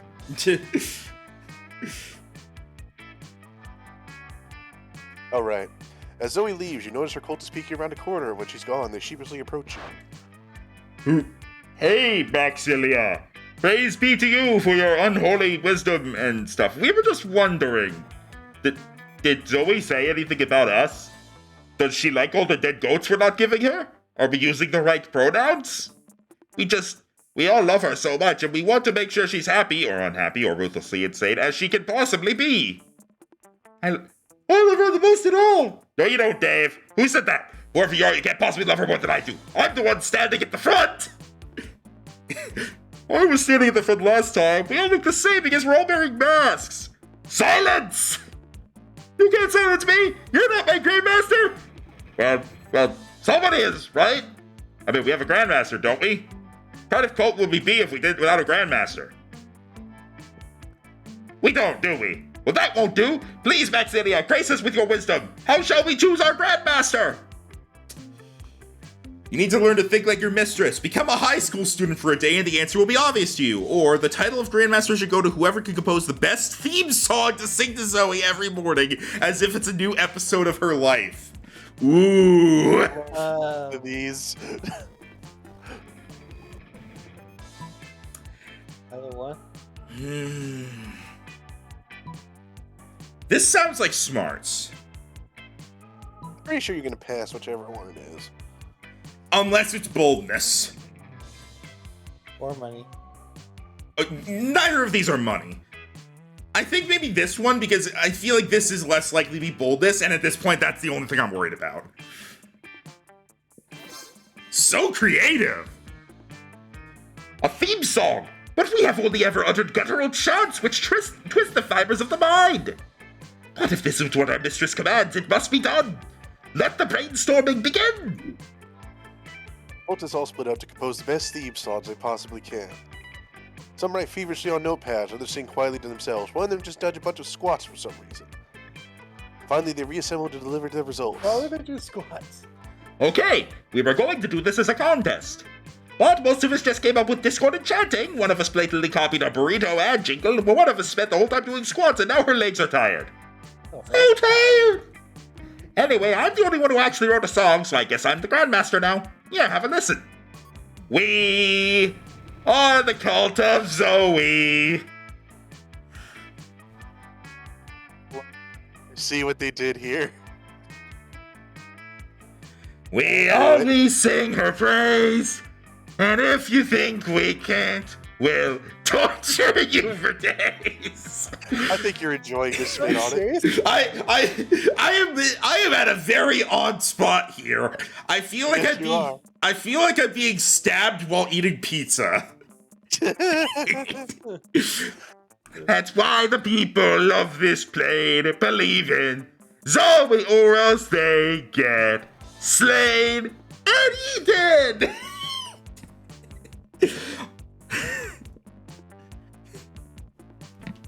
Oh my god. That was amazing. That was amazing. Well, what do you think?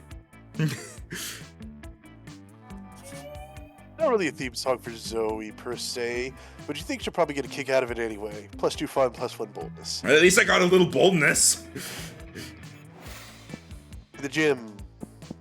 To the gym. Epic dodgeball.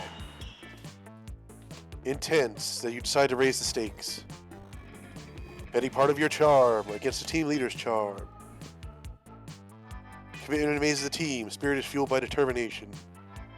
Finally you win. Take the charm. She's now a bit less fabulous. The next round, you find yourself on a team with Zoe, Miranda, Dahlia, and the amalgam of fungus and fur that calls itself Violet and Tate. You're losing. Oh, hey.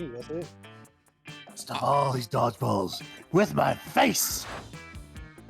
Yes, good. Stand in front of me so that nothing ruins my expertly coiffed hair. And Zoe, go over there and eat their brains or something. I'm getting offended. Jimmy's laughing at all this pain. Welcome to the scene of E! And a bit of Rhino. Gosh. No, you're doing this all wrong. We can see so clearly that Tate's problem is. Is that a battle dodgeball? Of course not, I said you're bad at relationships.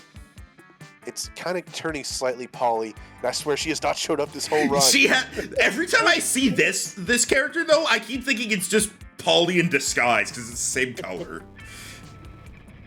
It's so obvious. Dahlia has a perfect sports body, but no understanding of tactics. Tactics you right in the mouth. Miranda is a natural leader, but her frail figure makes her unfit for team athletics. I wear my brittle bones with pride as proof of novel inbreeding. You heard what she said.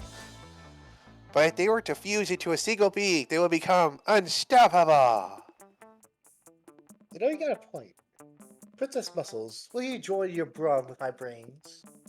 Sure, I could do this. I think I saw it on TV once. Time seems to freeze as Dahlia and Miranda spontaneously burst into dance. They gyrate, sashay, and pirouette towards each other until... Dahlia picks up Miranda and puts her on her shoulders. Was that another Steven Universe reference? It kind of was. I Yes. figured it was Dragon Ball because Steven Universe didn't the invent. pirouette was Steven Universe. They do a fusion dance in Dragon Ball too. Yeah, but that one's notable. In Steven Universe, it's literal whatever dance you do. Twice in a row, we gotta reference it. All right. Is it throwing you off her? No, it's just throwing me off the show even more. Okay. It's just as we thought, the power of their love has made them unstoppable on the dodgeball court. They are obliterating the competition with a combination of keen strategic insight and raw muscularity. The accent is what makes her fun to voice, because I can't quite do woo. Want to draw fan art, but can't look away. Yes, love really does conquer. Uh-oh. Hey guys, the game's over. We want you to stop subjugating the other team now. Hey, stop saying police state ruling with iron fist. That's not what the gym is for. Oh, geez, I got mad with power. If we don't do something to separate them, we're doomed. Well, yeah, you're great at fucking shit up. That's your devious plan. Sorry. Hell yeah, you're great at fucking shit up. I just want that line inscribed. I want that on my tombstone. You know what they say? Three's a crowd. Invite a third wheel to come ruin their fusion. Or remind Miranda that if she really wants to follow Violet and Tate's advice, she should make sure to feed on her host's brain. Gonna be honest, Rhino, I think you might be fine for everything here. I think the bottom one is smart. No boldness. Either way, you have an 8 minimum for everything except money. You might be fine.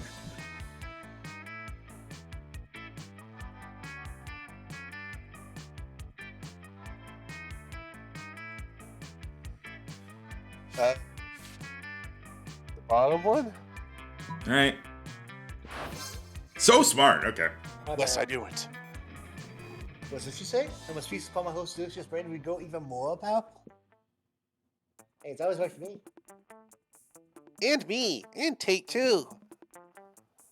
Oh God!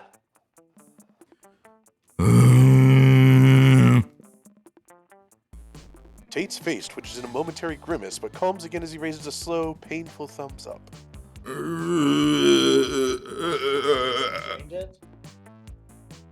Marvelous. Good thing I brought my brain-eating spoon with me. A lady is never without the proper silverware. Oh, hey, stop putting that grapefruit spoon in my ear. That wasn't part of the deal. I have altered the deal. Pray do not alter it further. It's not a grapefruit spoon. Its proper name is the Argent Lobotomizer. Now put me back on your shoulders so I can eat your brain. Oh, look at you, Mary. Look what you become. This fusion is tearing us apart. My word, you're right. I've become what I despise most in the world. A Steven Universe reference. I'm sorry. Someone who actually eats food. Forgive me, darling. I went that with power. And to the rest of you, I apologize about subjugating you a bit too zealous. Ain't no worries, all memories of you two slightly grinding against each other. I'll be getting right. Expect me to stop up for the rest of this week, okay? No, meanwhile, you've managed to wring +2 smarts and +1 boldness out of the situation. Damn it, I'm becoming specialized. I need to be a jack of all trades to win this game. Creativity. Sorry, could you please raise your get louder? Creativity. Okay, sorry.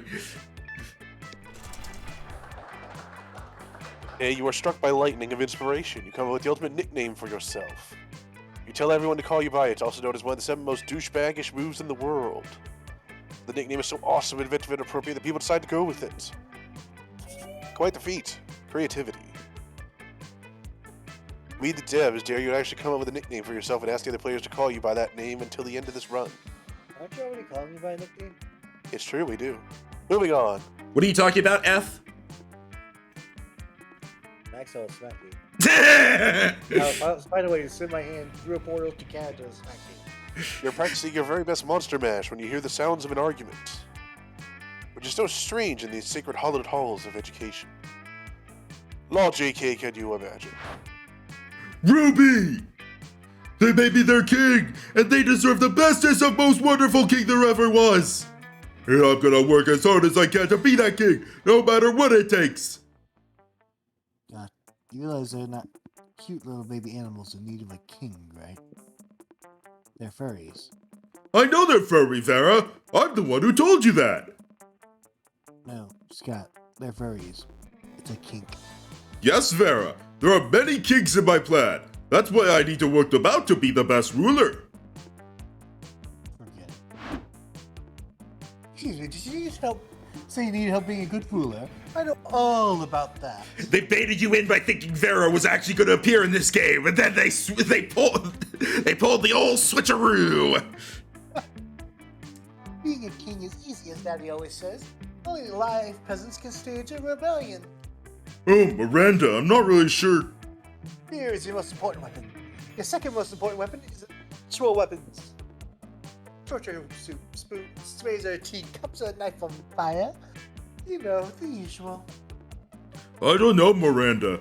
I appreciate the advice, but I don't think that's the kind of king I want to be. Nonsense. I'll go get you the butter knife shuriken right now. Wait, there's a shuriken? What? It just seems so unnecessary. There must be a better, kinder way to rule, right, Ruby? I want them to have a happy time under Scott the First. They've been so nice to me. They've written me beautiful songs, which are about my adventures, but most of them are the sort of things I have definitely not done. And they've made amazing drawings of me, which are very, very generous in their proportions. I just think they deserve the best leader. Normal rulers make their subjects pay taxes, but what if you paid taxes to them? Or flag time! You can't rule a kingdom with no flag. Without a flag, it would be just a bunch of flagless people. Okay, the second one's definitely creativity. I'm gonna go with first. I think the top one's money. Still better than creativity. So, think top one? Yeah. So wealthy. Paying taxes to my furries? Sure, that makes perfect sense. If our president paid us a tax for leading us, I would definitely love that president. You and Scott combine your will to prepare the taxes because you have to pay those furries too for some reason. Scott leaves all excited with some of your money. As your elders always say, any problem can be solved by giving money to strangers. Later you stumble upon Scott again. He seems happy. There you are, Ruby. Your plan was a success. Who would have known that people love receiving money for no good reason? We found the ultimate political technique, giving money to the people for free. I wonder why money isn't free, actually. Everyone would be so happy. We might save that idea to fix the global economy in one of our future adventures. Meanwhile, I would be super honored if you visited my kingdom sometime soon. Wink! This is great. You only hope that hanging around with Scott doesn't always involve giving out money for free, which is downsides you might explain to him later. But for now, fun and smarts. That weekend. E again! It's never me, I swear. It's never me either. It's always E. All right. Keep it and just looking at these real quick to make sure we get everything figured out. All right.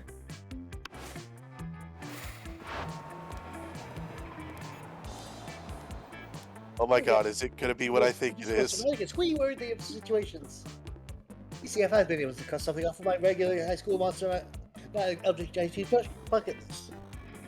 That's right. I found myself at the center of an epic love triangle between myself and Celia and Bonzo.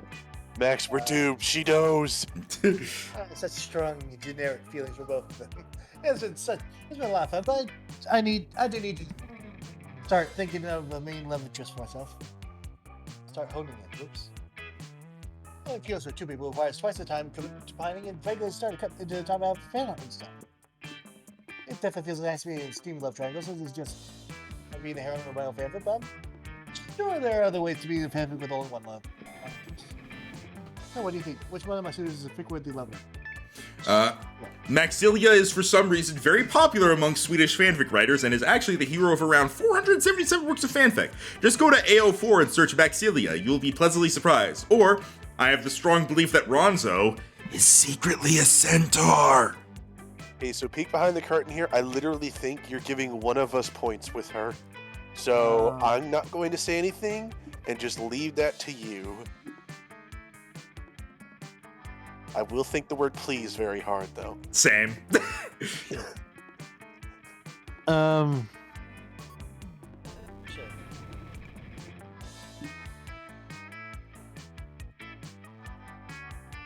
Shout out to AO3, by the way.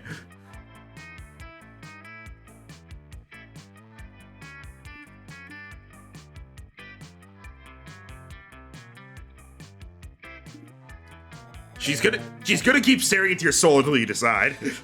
Well, the slice and dice things has Ronzo. Hey, you can check the log. You heard what he said, Max. Yeah, okay.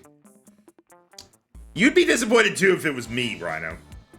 I know.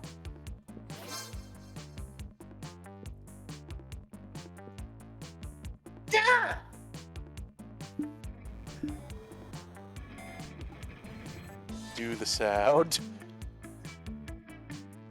That hurt my throat. What, going gah?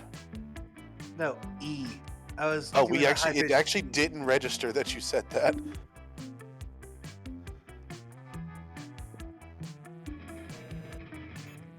Centaur. That's my absolute favorite, most popular, wisely even popular fanfic trope ever. Oh, it is on, Bonzo. It is on. It is like 4 legs are apparently super element body with a droop. And the horsey tail, oh my god, this is going to be amazing. I'm going to totally forget about that you said this so I can be shocked on the dramatic reveal. Okay, good thing she's going to forget because honestly, you have no idea if Ronzo was a centaur or not, but it sure was creative of you. Like +2 creativity creative. Oh, that helped me, bro. Hey, it's that thing you needed. Yeah. Everyone chooses a part of their body. Okay. Mustache. You have a mustache right now? Oh, sorry, beard. I have both. Mustache! I have stubble, it's close enough.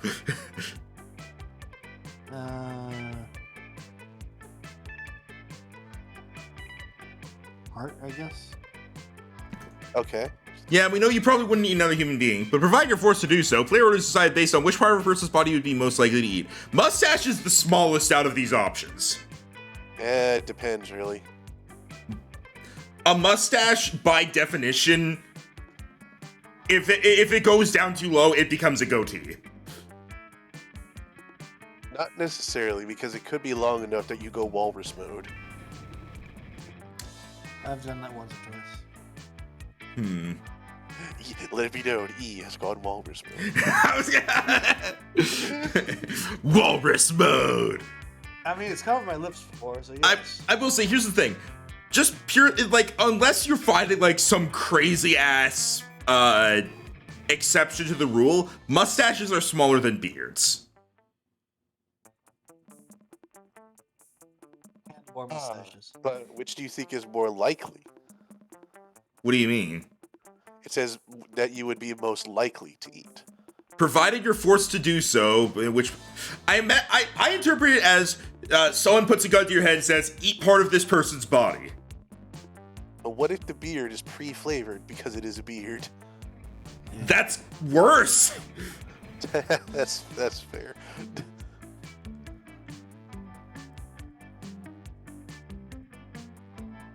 So we all agree I'm probably last, right? No, I thought you were first. What? No! I Yours said is heart. actually meat as opposed to hair. You would... Rhino! It's a human heart! Yeah? First off, it's big. Second off, it's gross. Third off, it's gonna have at least some sorts of disease. Fourth off, that means you killed the person. I mean, I was just gonna cook it and put it on a hamburger bun. I imagine they're not giving you that much leeway. By that logic, Say by they that... won't. Okay, well then by that logic, I eat the mustache because what I do is I shave off the hair, I put it in a smoothie, and I grind it up a lot so I don't even taste that it's a mustache anymore. I'm just drinking a smoothie.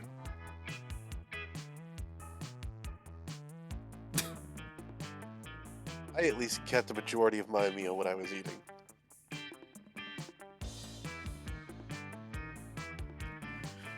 I think if somebody was asked, I think if somebody was, if somebody gave you a small pile of human hair and a human heart and said, eat one, I think most people would eat the hair.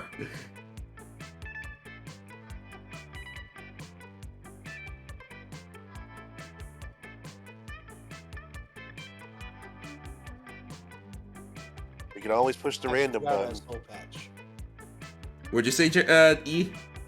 You forgot about a soul patch. It's technically a beard. Yeah, but I figure we're going for the most common type of these things, so. Like, I'm Google image searching mustache and beard, and I'm just taking whatever the first. Jesus Christ! You regret your decision. No, but I Google image search mustache and it was pretty normal, and then I Google image search beard, and this is the first option. Oh. Like, it's not weird or anything, it's just that's a lot of beard. Oh, that's not a lot of beard. Have you seen ZZ Tops? I mean, I know it could get more, but like that's more than just like a thin layer. I really think Again, ZZ Tops goes down mid torso. Except for just pushing the random button. I think that like from left to right here is probably accurate, because I don't think anybody would rather eat a human heart over some human hair. I mean, I said it, but...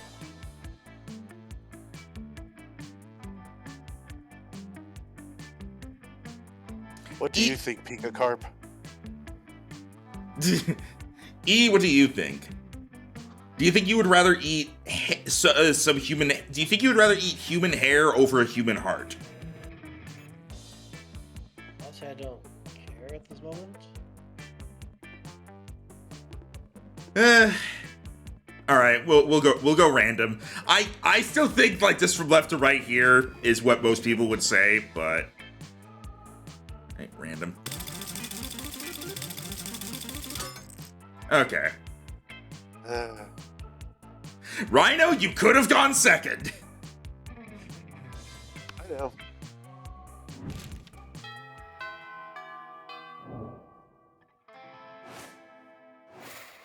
All right, E, where are you going? I know where I want to go.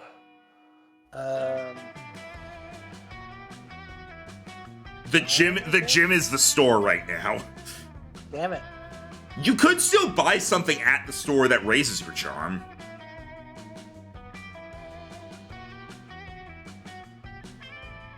I'm going to creativity again, I guess. You're going, sorry? Creativity again, I guess. Wait, can I please ask you not to? Why? Oh. Because I was gonna go there. If you go to the store, you can buy something that increases your charm by 5.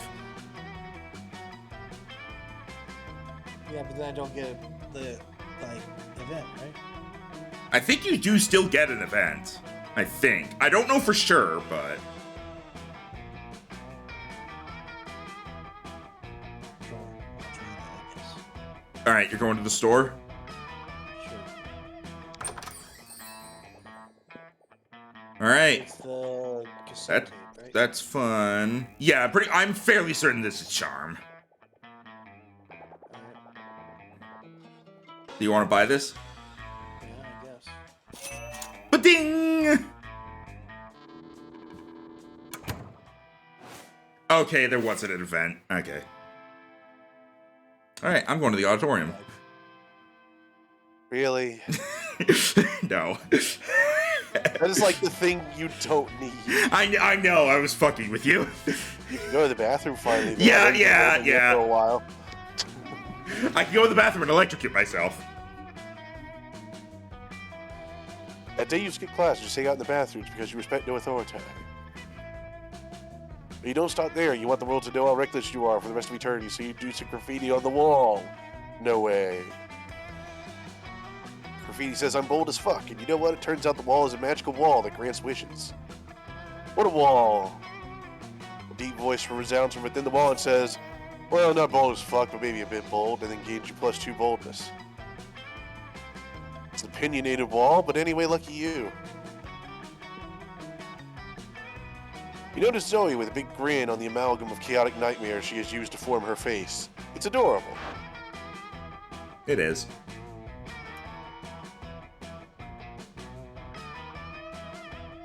So yeah, he gets that. Renly's Covenant, who watches the Watchmen have sex, he's got pumped by Weird Tales magazine. I worked so hard on it, it's finally out there in the overworld. Nothing can ruin this model for me. Oh boy, here we go!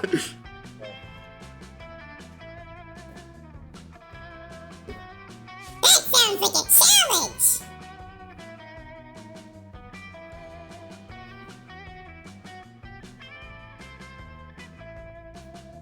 I mean, come on, why do you always have to side with my idea of the light needs? Because I must shed light on injustice wherever it arises!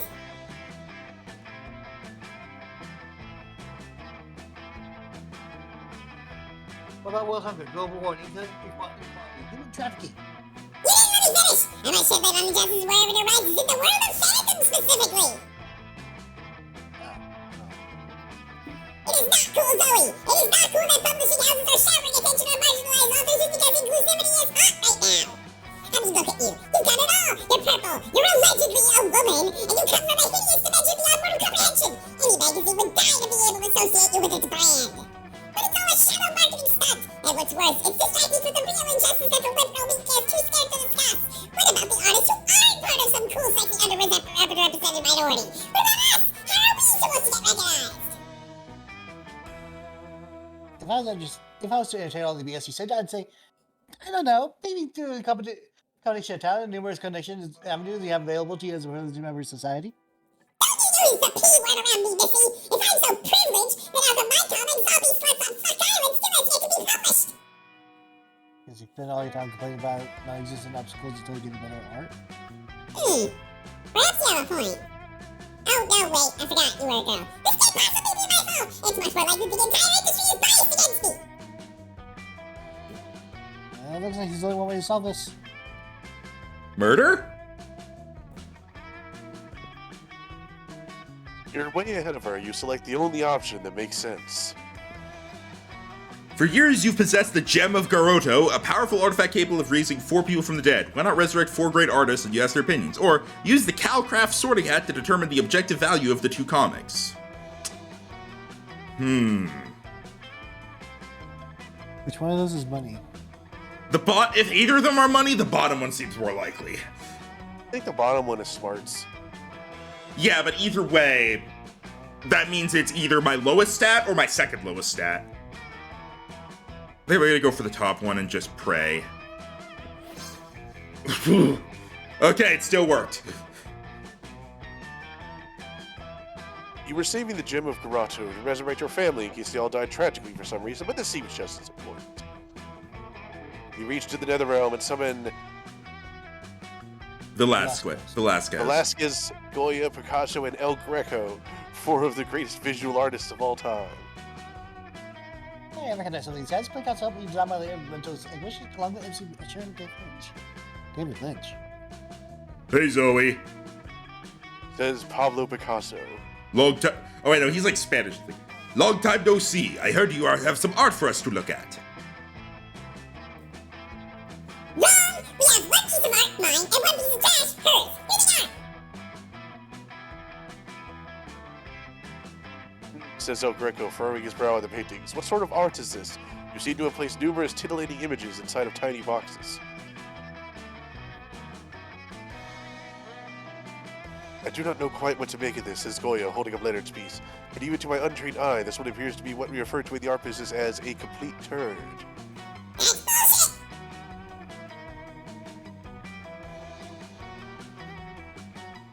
Okay, right. I don't know what I'm looking at either.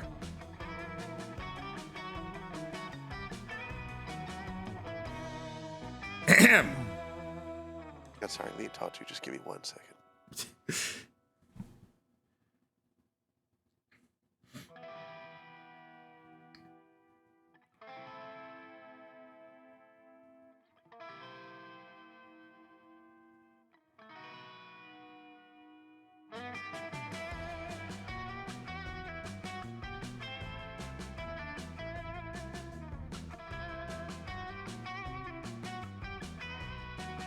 Alright, I'm at. Says Picasso. I like how you put everything in little squares. I have a thing about shapes. Actually, says Velasquez, I find Zoe's piece pleasantly reminiscent of Frank Miller's The Dark Knight Returns, mediated by hints of magical girl manga and The Unbeatable Squirrel Girl, all of which is also influenced by my own work, as you can clearly see in my famous painting Las Meninas.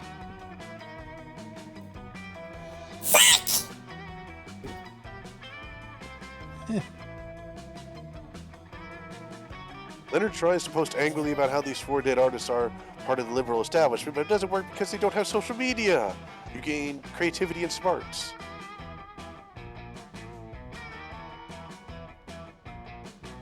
So more right now. That's what he's trying to get at.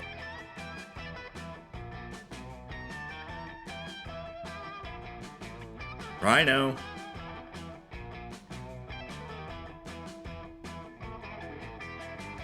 Rhino, I'm not moving on. I'm sorry, I was being talked to again. She literally came in saying, I'm back, and so I had to mute again. I'm hanging out with famous dead painters. There. Creativity, please. All right, money. No. But if you got enough money, you can buy creativity. No, I can't. You already bought it. Oh, good point. You could buy it from me? No, I can't. You already bought it. Fair enough. You rehearse lines. You totally forget your lines. It's terrible. But you're a Dargan. But I am, in fact, a Dargan. But you don't let that get you down. You start improvising all your lines. And it's marvelous. Somehow it enhances the pathos of the play in unexpected ways, and that's saying something since half your improvisation is a rap battle against your inner fears. Creativity. Having stretched, kicked your faces, and belted for the gods, it's time to get down to business. To defeat the Huns. Rehearsing the class musical, Auntie Mame. I love Tavian's costume. I don't think we've seen that before. Not this run. And now, Princess Tortellini, my sweet damsel in distress, prepare to die. Give me hold, please. Dude, why would you interrupt me? I was in the moment like I was fucking Meisner. I fail to see how having intercourse with Meisner will improve. Fucking was a descriptor, Miranda. Can I please say my goddamn lines? I mean, you could, but don't you want this musical to be better? I think maybe I leave the Dark Knight. Think back, huh? It's somewhat truthful, right? Are we all about inverting tropes of Spooky High? It does seem that the leading role is somewhat accurate. Even on the modern age, and some of her reactions to the male violence could be taken straight from fake horses going up and down in a circle. Sound right, And whatever, if my brilliant and hair-raising portrayal of Auntie Mame isn't good enough for you, then go ahead and think of an awesome plot twist, and I'll nail that too. Right as Auntie Mame is about to slay the princess, it's revealed he'd never got his Dark Knight's license and can't practice trade, at which point the play turns into a complex and exciting adventure in bureaucracy! Or, Auntie Mame is not a Dark Knight at all, but an undercover cop who spent the last 20 years working from within the villain system to dismantle the whole operation!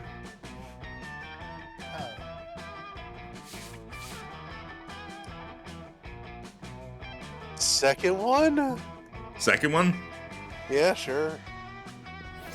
So creative. I love it. Oh man, an undercover cop that's so fucking metal, man. Then it's like once Auntie May comes out of deep cover, he's just like, I don't even know who I am anymore, man. I've been a Dark Knight for so long I don't recognize myself out of the armor. It says that bureaucracy is an excellent tool for the attraction of the massive spirits. Oh, he had to swallow a pill. And he just wakes up in the middle of the night screaming out Eldritch curses. Did you say pilk? Pill. I thought you said pilk. I'm like, why? I thought you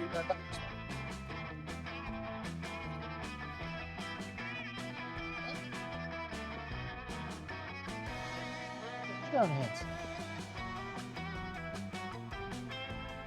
Making you guys this fucking job. All I know anymore are lances and potions.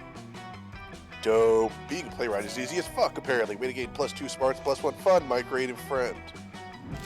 And now you're extremely smart. Everybody chooses a place. Say your choice out loud to the rest of the players before clicking.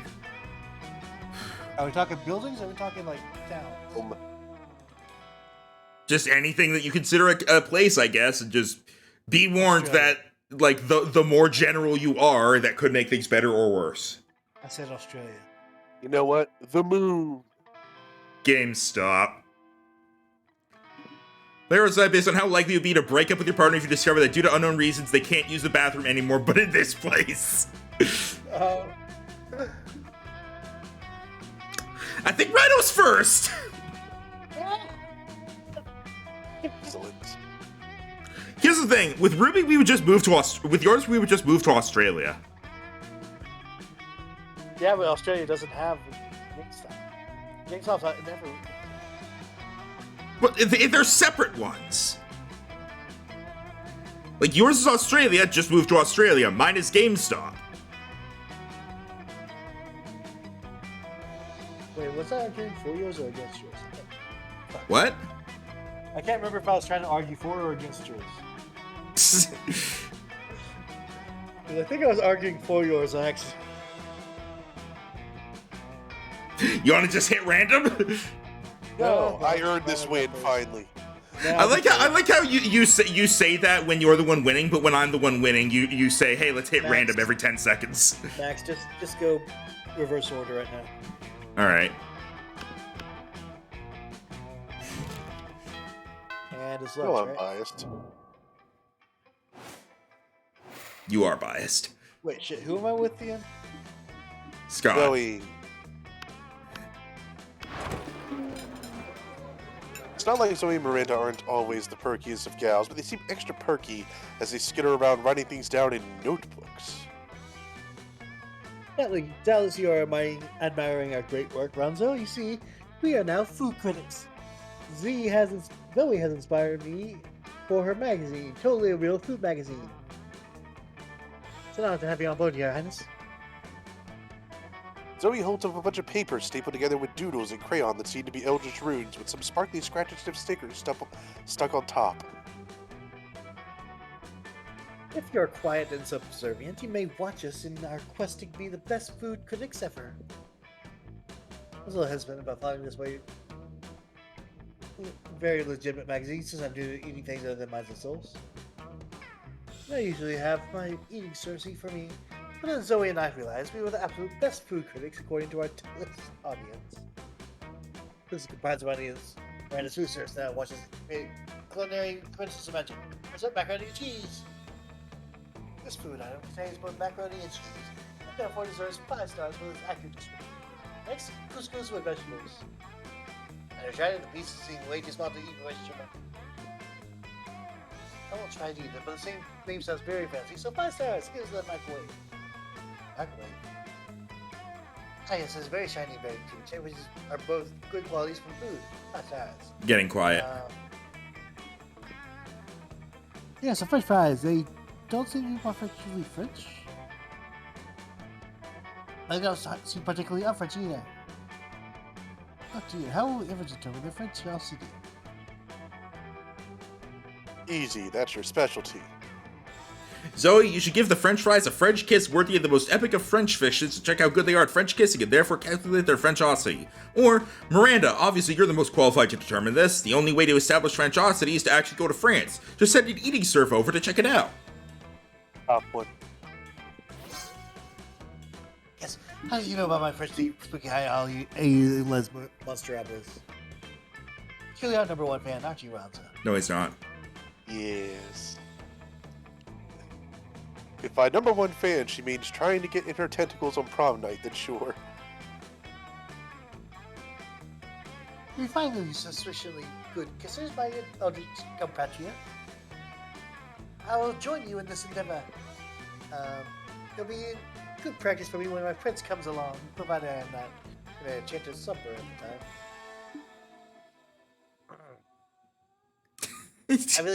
I feel like people shouldn't be kissing people at any kind of summer, but that's a separate issue. So I'm just gonna make out with the fried potato now.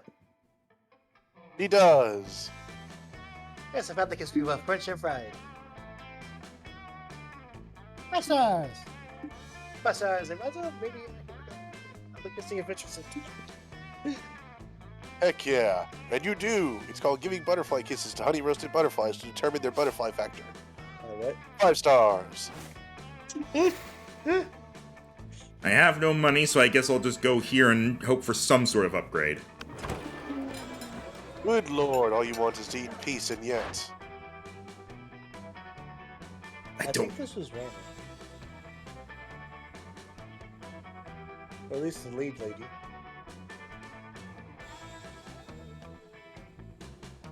Rhino. What? Wait, really? Me? I don't remember. We're here to save the world. Where the hell's Polly been this time? Yeah, we know. From you, Dimitri. This is a new guy. You wound me, truly you do, after all I've done for you.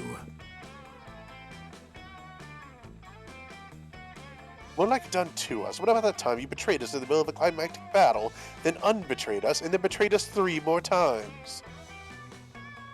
Or that other time the next morning, the empty bed. Why can't they talk as separate entities so you know which one is poor King Dimitri? Then so be it. Let's end this, once and for all. And not like the last time I said that, or the time before. This time I mean it. For real. Yeah, no shame. For Rhea this time. Once and for all. This is the 7th final battle these dorks have had this week. You've had it with their bullshit. You take a fistful of ketchup packets and spew them all over Dimitri. Maybe some will get on this cape and will run away to get it dry cleaned. What's this? Blood. Oh, how you wound me, my loves. I feel no pain but that in my heart. I will slink off to some cave to lay in agony between life and death, waiting to be tended to. You spot Dimitri squeezing some of the ketchup onto a hot dog and taking a bite on his way out of the cafeteria. What is this dude's deal? Truly, thank you for selflessly helping us on our adventure, Maxilia. No, it was selfish. You really just wanted to eat in peace, but whatever. In return, allow us to help you on one of your adventures. Why not? They can go ahead and help you with... Solving the ancient enigma of your algebra homework, or going to retrieve the legendary bag of lasagna-flavored chips from the supermarket down the street while you risk your life protecting this cafeteria table.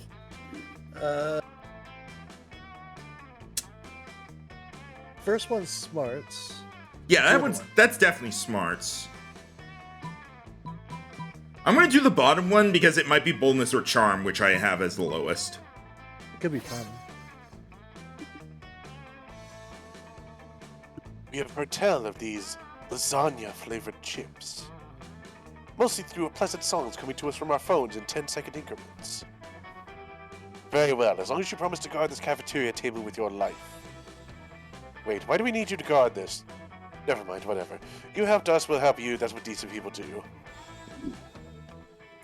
That's what decent people do. Okay, Calvin, sure, whatever. I bet they always try to be their best selves. Why are they even at this school?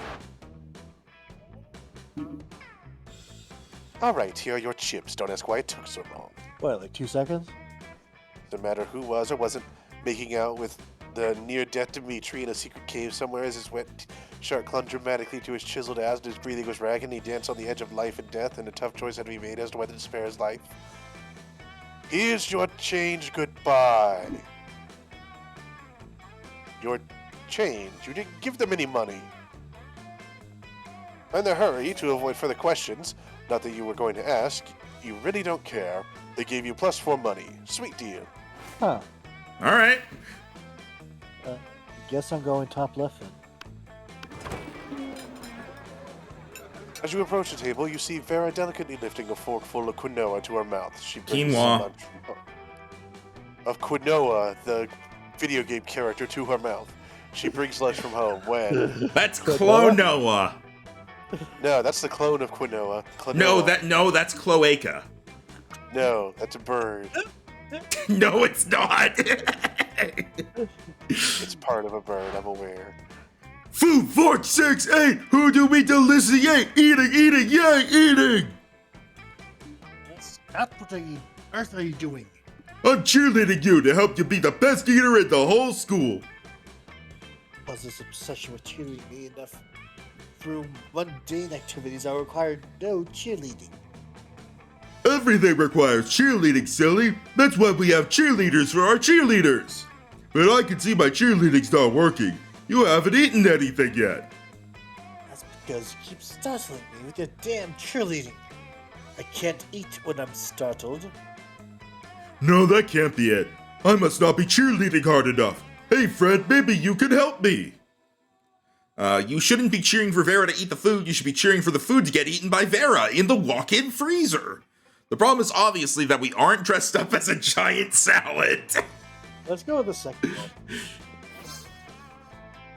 Oh yeah, that makes sense. I mean, sports cheerleaders dress like giant steaks and drumsticks all the time.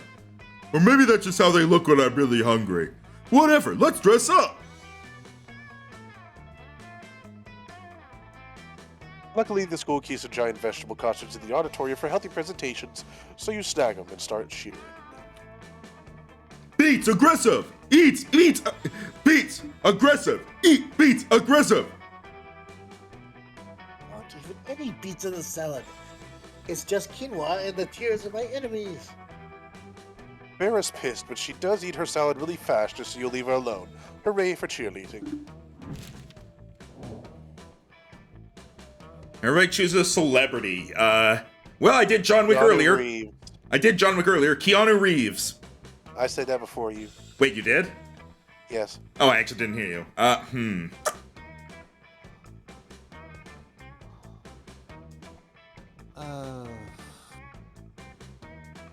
Matthew Mercer.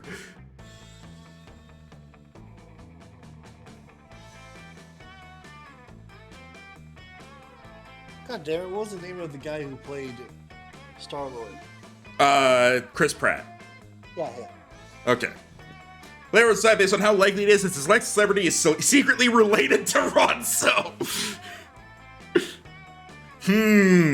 Well, Mean. Chris Pratt's a really nice goofball, so... I'll be honest, I have no fucking clue. I don't think Keanu Reeves is related to him. I don't think any of these people are related to him, but this is how likely it is they're secretly related. Rionzo Keeves. But Rhino, you like D&D, Matt Mercer likes D&D. You both have deep voices. Did you notice that every single one of them has brown hair? For the random button. Keanu Reeves is a little more black hair, but...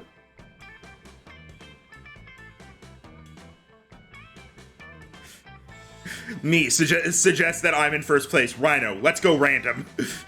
Well, I was saying I have no clue even from the very beginning. Fair. What do you think, E? Should we hit random? Yes, probably. All right, we're gonna hit random, and whatever this is actually the answer. Rhino, you're related to Matt Mercer! Okay. And potentially Keanu Reeves. Probably not Chris Pratt. All right, let's see. Boldness, charm. What do you guys need? I'm gonna try to be nice. I'll be honest, I was gonna go for creativity again. E needs creativity. Oh.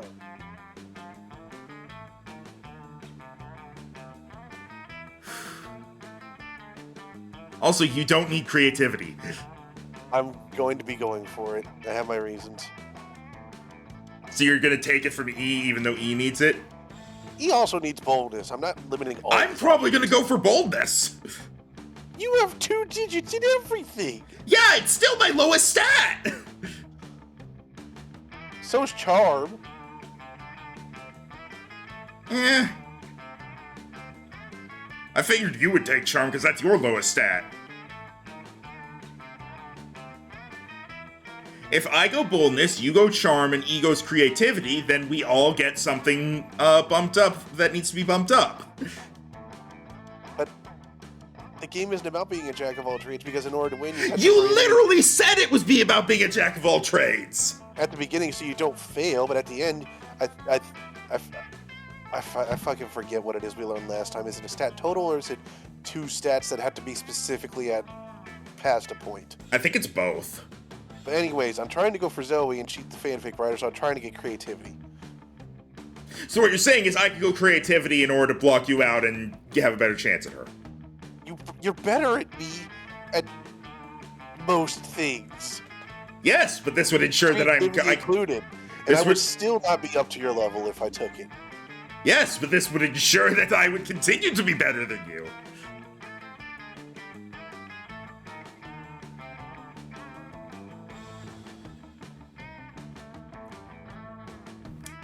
I'm probably gonna go either boldness or charm to get it up there because I know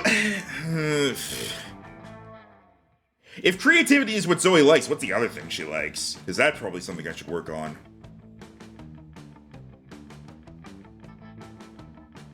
Fun? I don't know.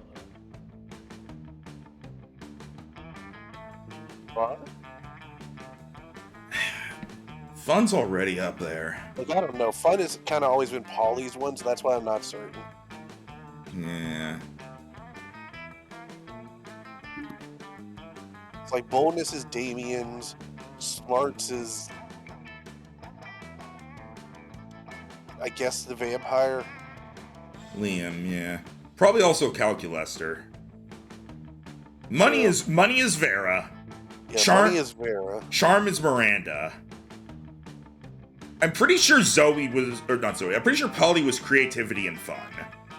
Well, no, actually, my boldness might have been in there. Jeez, This is why I don't know.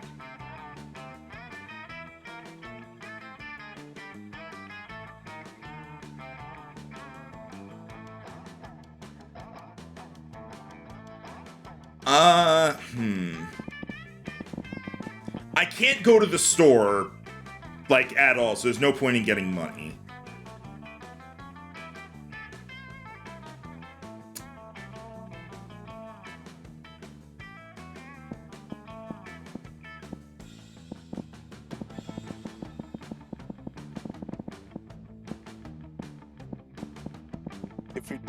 If you're deciding between the bathroom and charm, I think E needs boldness also.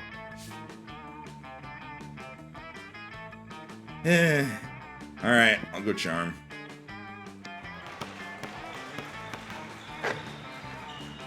Bear in mind, bear in mind, Rhino, I could have cucked you real bad. I know. But honestly, at this point, I don't think you need the stats because you seem to be going for the. Yeah, I don't need the Plot stats, line. but I could have. I don't need the stat. You seem to be getting the plotline ending. You still need stats for it, but I don't need the stats.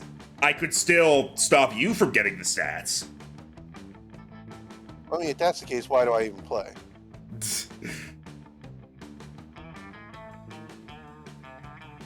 In hopes that eventually we'll have a character that we're not both going for. Many people fall during the battle, can't take any more. Negotiations. Let it be known we've been at this for like 2 hours on this first round. Yeah, we're probably only going to end up doing 2 games. I'm surprised you think we're going to get another one. After hours of intense diplomacy, you commit to an agreement, but an unexpected twist. You gain 10 righteousness. This game is so wrong in so many ways that you would be lucky if you could do anything with that, and plus 2 charm. You finish what you're doing and are about to settle down for some quality slacking off when Zoe's cultists come shuffling over. Oh, it's them again. All right, I'm in for this. Let's go. My voice mod, knock it off. Every time randomly voice mod's like, you know how sometimes a window will like on the taskbar will flash orange, be like, hey, something's going on here. Keeps doing that when there's nothing going on with it. All right. Greetings, mighty prophet! Your disguise is so convincing today. You look for all the world like an ordinary high school student. Yeah, cool, you ask them what they want. Want is a concept alien to us. We receive everything we can possibly desire through communion with our dark mistress. But, we need some advice. You see, tonight is the recurrence of an event which used to bear great significance to the cult of Zigord. It is the night when the bloody moon passes between the jaws of Draco Lich P, causing this realm and the plane of torment to merge. We usually plan all kinds of events for Newt Button.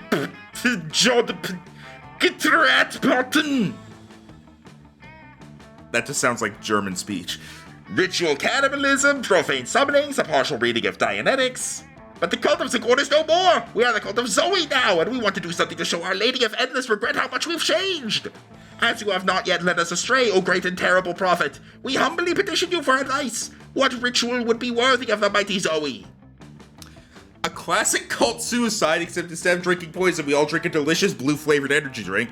Or, the most powerful bonding ritual ever, a cute slumber party.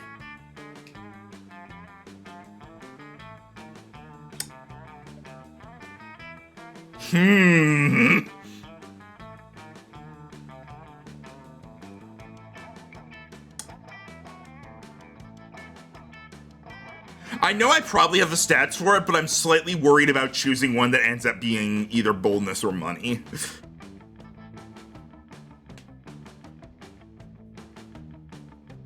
I think you're fine, Max.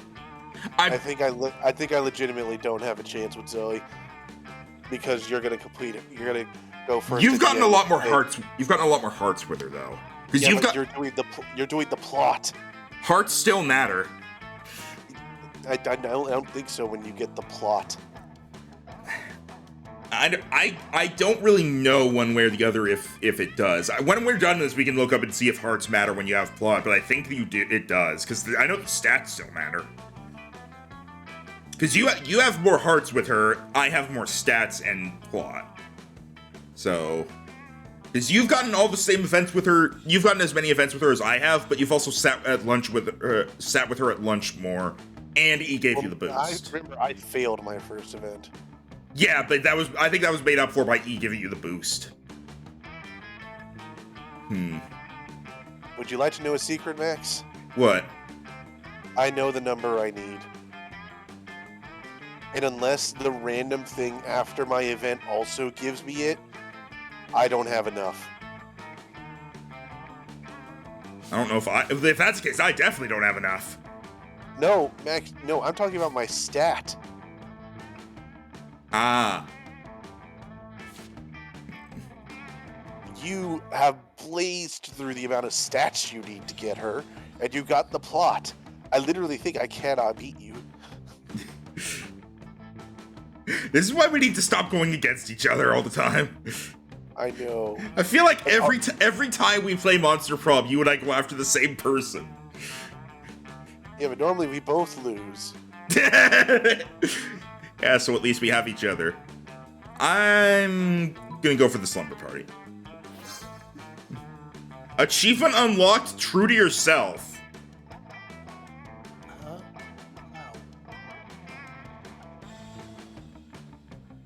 You've been true to yourself and always chose the right option. Oh, okay, so I just You went had through... the ultimate run. Okay. Honestly, I still might not get Zoe because I never sat with her at lunch because you always got first. You So- sat there with her the first lunch. And then you sat with her twice. Ooh. I genuinely don't know how the hearts work is the thing, so... Max, I think you got this. Just go on. A slumber party! Why did we not think of that? Of course we must celebrate slumber, on the very day Zagor awoke from its dark dreams beneath reality. Bring forth the profane idols. Make sure they are absolutely drenched in infant blood. Someone go pick up some ice.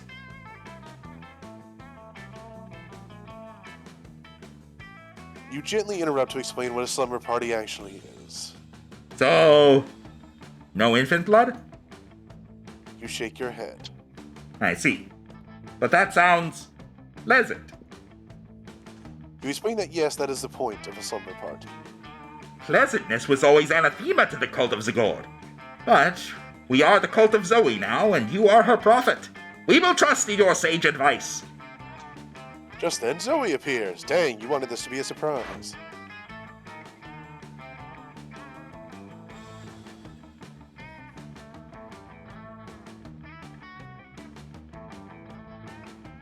E.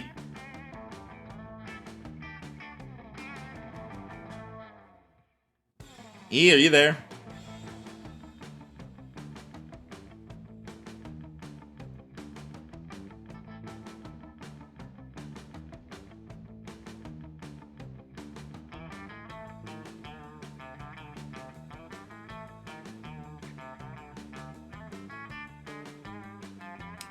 Huh. Alright, I guess we'll just continue on.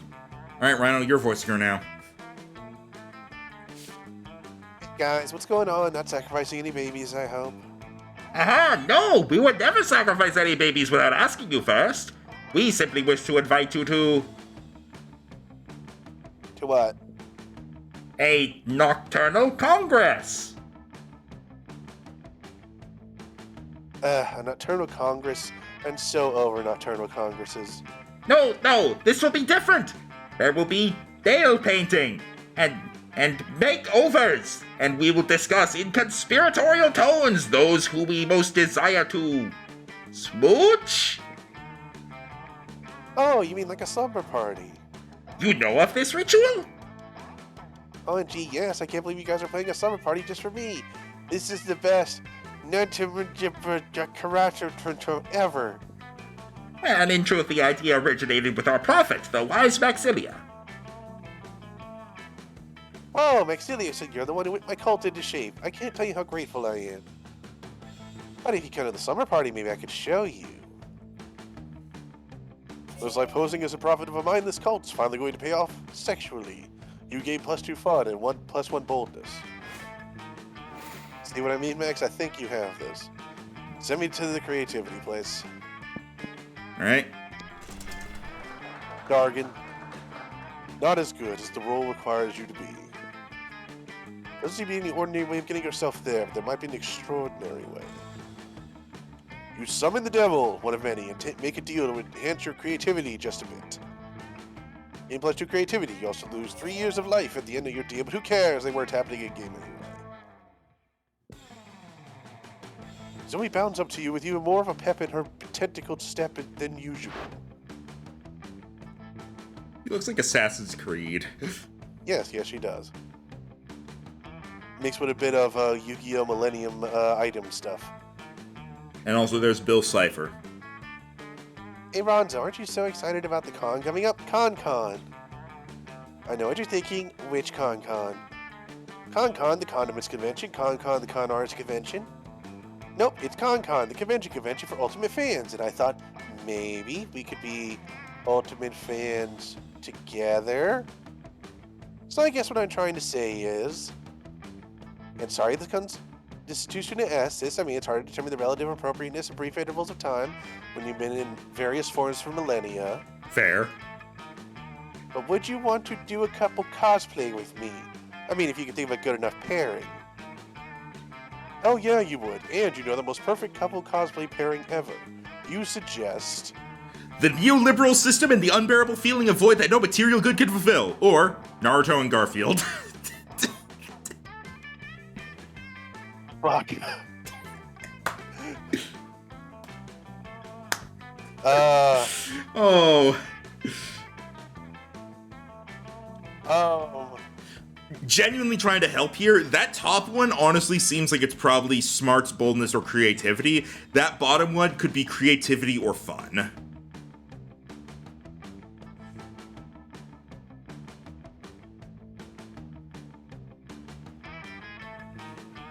No idea what determines the secondary stats you get from these random ones. Because I need to get 13 creativity. But, alright.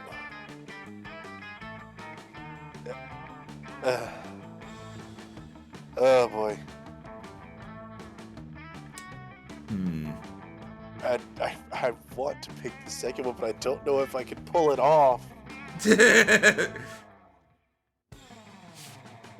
this up. Go. I still had the beard picture up.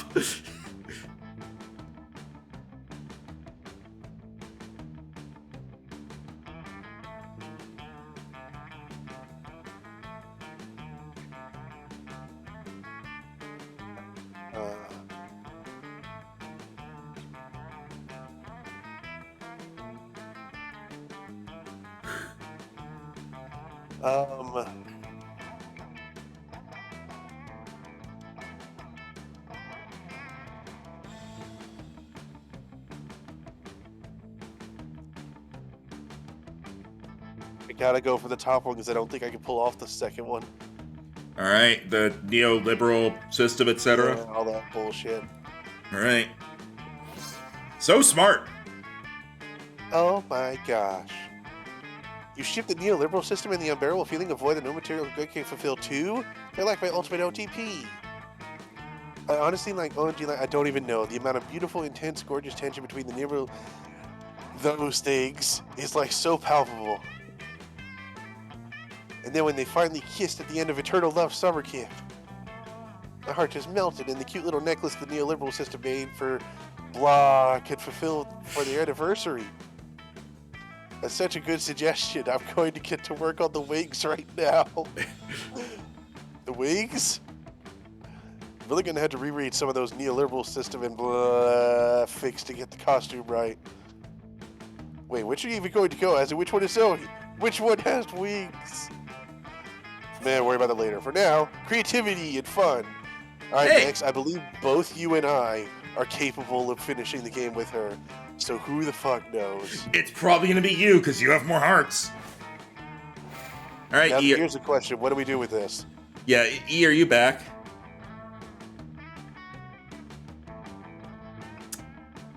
Guess not. Is that the thing I had to go pick up the brother? Is that this? I feel like I think they would have said that they had to leave. I guess maybe we just do what we can to help them. I guess. So So, boldness? hmm, They can't do creativity. true. Yeah. I'm gonna quickly like at them just to see.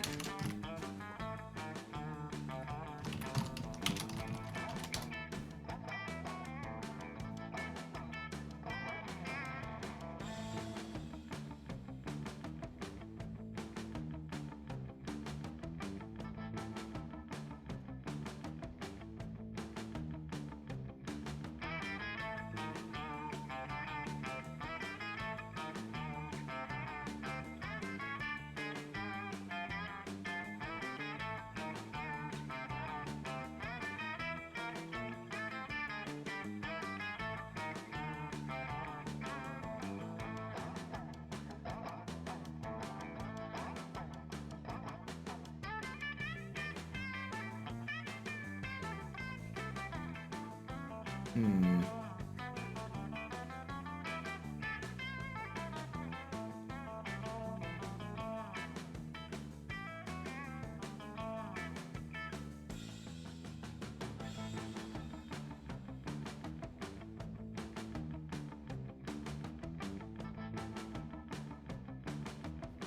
I think just send him to boldness.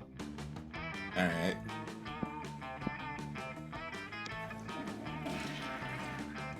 Bathrooms.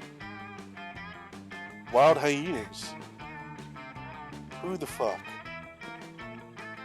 Anyways, hair comb. Monster Scouts. Boldness.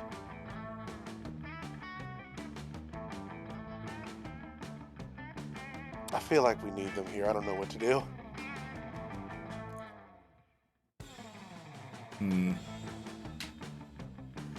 I will say, if they're going for Scott, Scott doesn't require stats. You literally just need enough hearts with him.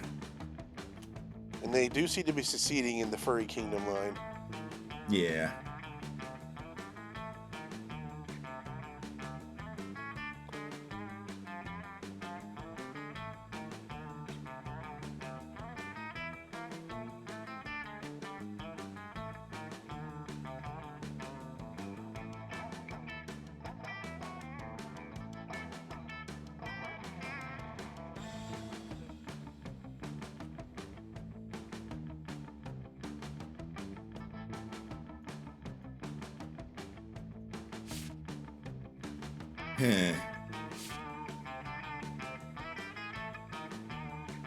I think we can't just like sit here doing nothing. So I think we just kind of keep going, and if he gets back, we explain what's happening.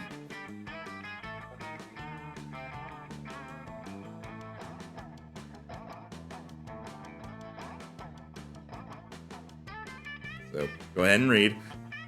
Okay. So that's what time to support my school. Visiting Scott's Kingdom of Furry Animals, as promised. When you get to the forest, you find that most of the trees have been decorated with beautiful, intricately drawn pictures of an even more muscular than life Scott, having various kinds of sex with various different giant furry animals. Ruby, my royal advisor, here to royally advise me while I sit on my Scott throne and rule over my Scott friends. Aren't these sweet little furry forest creatures devoted to me? It makes my tail wag with joy. At that point, one of the sweet, furry little forest creature's giant head falls off, revealing a very startled-looking mummy. Yep, Vera called it. A bunch of kinky furry people doing furry stuff in the woods. Oh no! What just happened? Is he hurt? Is my little panda friend hurt? Or was my panda friend never a panda friend at all? Oh, no. Scott will not be losing his pure joy and innocence over some furry shitty costuming skills. Not on your watch, not today. You think quickly. You know how deer shed their antlers and then they grow back? Talking furry forest creatures shed their heads. Or, Scott, that panda must have been a cursed prince, and now you've turned him back into a person!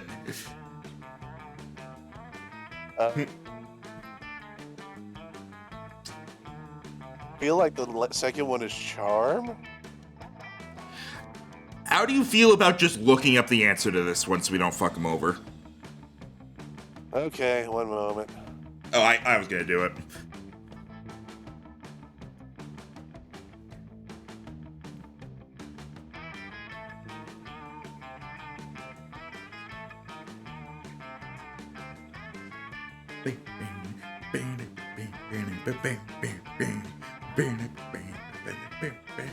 It's smarts and charm. Okay, so either one would work, I think. Yeah, I think so. Do you The remember? first one, because that's their highest one, I think. All right, so talking furry forest creatures shed their heads. Oh yeah, that makes perfect sense. Everything in nature changes with the season. Leaves change color in fall, bears hibernate in winter, I bring my failing grades up in spring so I don't get kicked off sports team, and I guess Tuesdays are when giant talking furry forest creatures' heads fall out to reveal someone who looks just like a regular person. For a moment there, I was really concerned that I hadn't understood what was going on this whole time. I mean, Now you have lots of biology books to forage. So this seems more plausible, but it definitely isn't the craziest plan you've ever had. But now I see that my furry forest friends were on the level the whole time. I love my furries. Thank you for being such a good royal advisor, Ruby. I feel royally advised. And you feel royally appreciated by the handsomest unwitting king of fetishists you know, charm and boldness. Monster Prom draws near. All right. Polly. Who didn't appear at all. Yeah. Calculester appeared once. Liam appeared like twice, maybe 3 times. Damien appeared twice, maybe 3 times. Vera was 2 or 3. Miranda appeared a decent amount, honestly. Yeah, she did. And then Scott was there pretty much every time, and then Zoe was always there. Because we were aiming for her. It knows. None of them. No. Alright. Are you also going Zoe then? Yes, I want to see what happens if we both succeed. Should we just give them Scott? Yeah, I think so. A Raggerty Bull, thank you for the follow.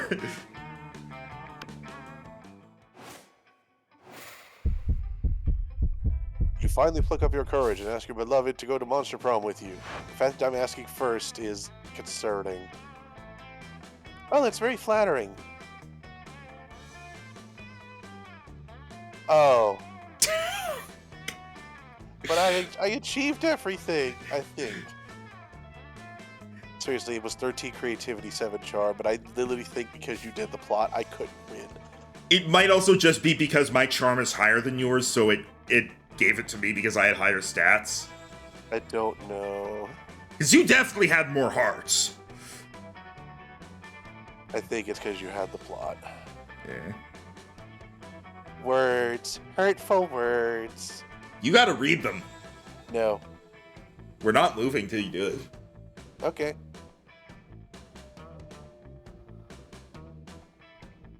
And she's just gonna keep smirking at you with those words on screen until you swallow your pride and read them. Cereal. That's one of the words. But I could never date you. See, my favorite secret ship ever has been Ronjo makes a bowl of cereal. Don't get me wrong, you're funny and sort of sexy, but what kind of person would I be if I destroyed my favorite ship ever? A monster, but like the bad kind. So, a hard pass. You were so ashamed by your failure that after prom, you photo-edited Garfield into all your prom pics as if he was your prom date. Also, I just got the achievement, Epic Loser. You've been rejected for the first time. Right, this is the first time I've ever actually played this game on my computer. It's always been yours before. Yeah, Garfield the orange cartoon cat. Not your brightest idea. Anyway, with your photo editing skills, you still couldn't photo edit the sadness of your face away. Sad.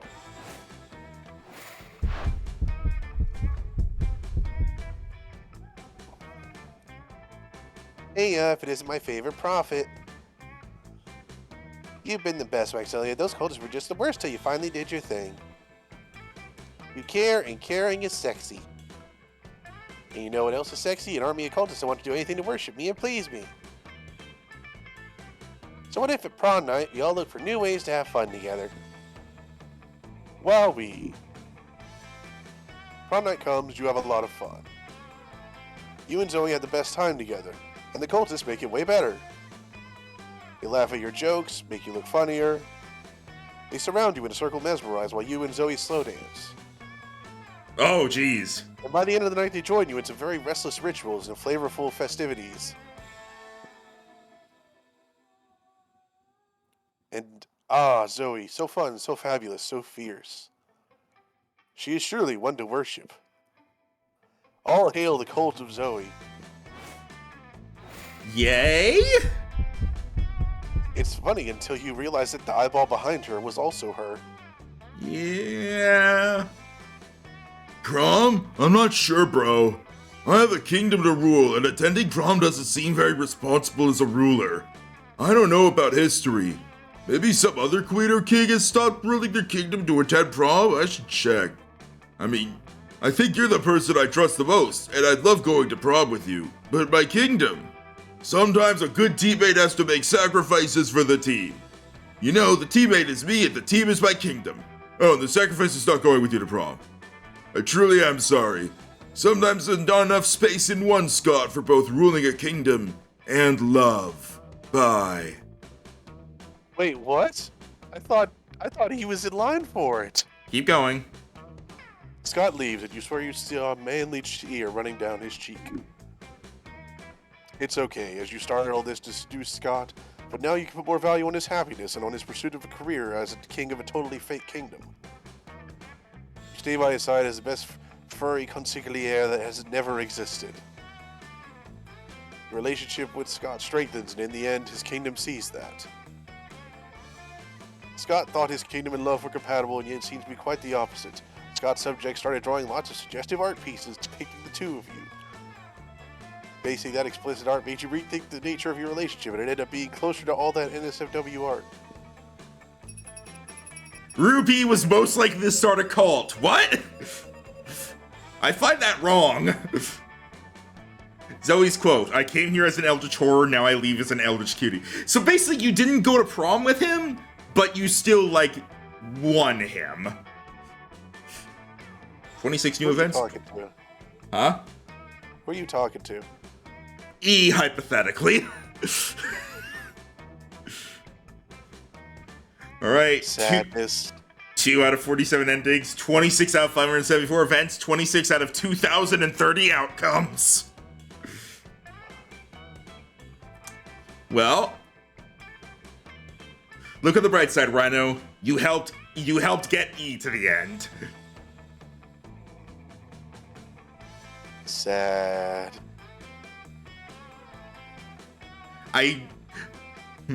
It honestly might have just... I don't know. I'm actually going to look this up now to see if plot overrides others.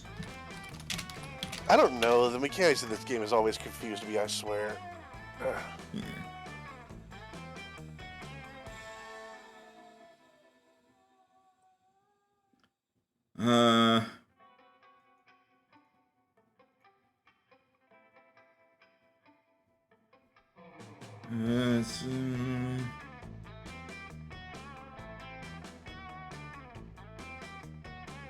It might, I don't know. Maybe it is, but we're going to get them all tonight. We got this. I swear it's like always, it feels like months until after we do these.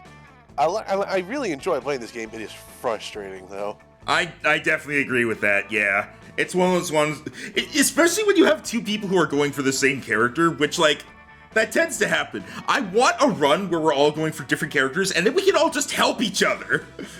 You wanna know what's funny? I specifically looked up Zoe's actual fucking page to see if it would help me. Like, during this whole run, I've had it up. Wow. You cheated and lost. Yes, I actively tried to cheat, and it didn't help. Yeah, if I didn't get that, and again, that's just RNG based whether or not you get a plot thing. But if I didn't get that plot, I wonder I wonder what would have happened then. Because you had more hearts, but I had more of the stats that she likes. It probably would have gone to you if I didn't get the cult thing. So, I mean, you got that going for you. You only lost because of RNG. Also, E, are you back? Game. Oh, Oh, E. I think I heard a sound that time. E? Oh, wait, what's up? I think he fell asleep. I'm awake. Okay. No, I think you did fall asleep. And You, don't you need to go pick someone up?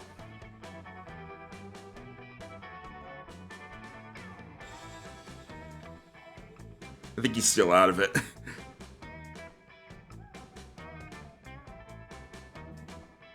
Alright, E, are you alright?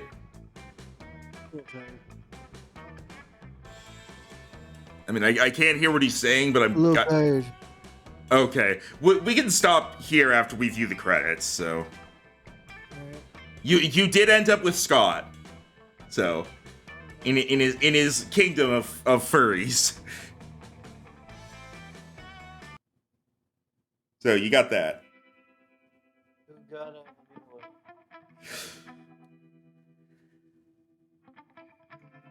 Those 3 weeks were maybe the most epic and absurd weeks of our lives. No, please don't be. After the Monster Prom, we kept on living our lives, falling in love, battling for friendship, and learning about who we were and who we could be. Who the fuck is this? They're not here. I've never seen, like, some of these people on this. Yeah, like, this is the coach, I know that. Never seen this guy. What about dude in bottom left? Yeah, I have no idea who that is. Also, who is the living set of armor in the backwards cap on the bottom right, just above? I didn't even notice that. I thought that was just Paulie having a weird costume. I think it's Dark Souls. Can I date Dark Souls? Date Leonard. No. Think about it, Rhino. If you date Leonard, you can guarantee that nobody else will be going for him. Anyway. Yeah. Keep reading. You know what? Like it always does, life happened, and it was mediocre. Zoe dedicated the next several years to writing her most ambitious fanfic ever, focused on the struggles of Shaggy containing and controlling his limitless power. Delved into the psychological nuances of the mystery game, while also including crossovers with Akira Flubber and the unbearable lightness of being. It was said to mix Tolstoy's mastery of prose and the juiciness of a very juicy Big Mac. It also ended up entering the Western literary canon. Scott became an athlete not so long ago. He won a prestigious national award for being the best at doing sports. Liam honed his... I thought it said moist. Liam honed his moist skill. His most admirable skill, he got a job with it. He now designs Moment-Gram filters. For those 3 weeks, the Monster Prom seemed larger in life, and then it was gone, just like that. The battle for Monster Prom might have ended then, but there were plenty of battles left in that war called youth. But once again, we were young and unafraid, and we were ready to start.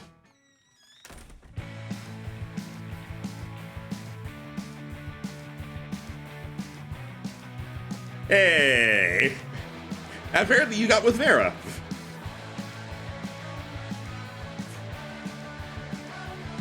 I always love these credits. Oh my god! Goodness. Did you see the interdimensional prints in the back of that one, by the way? Yeah. You're watering that guy and he's... Wow. I thought the snake was coming out of the phone there. People are going to die now.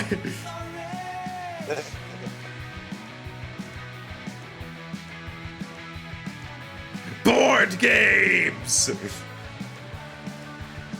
We formed a band! Hey, it's that mustache that I said I would eat.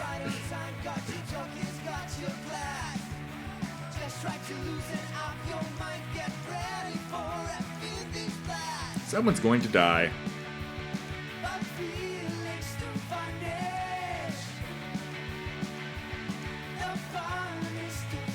Beef! Oh, it's beer. Beef!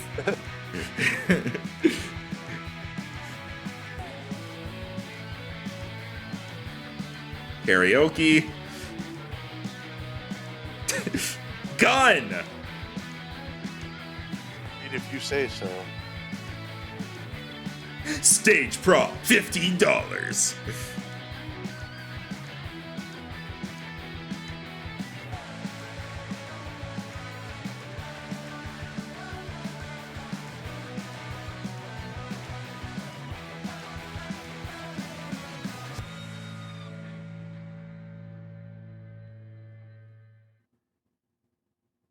The star of my nights. That's cute. Yay! Yeah, monster word. Whoa! Oops. Let's see. Endings. What? Polaroids?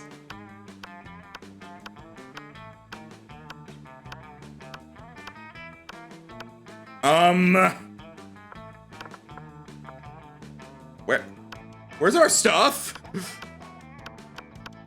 Oh man.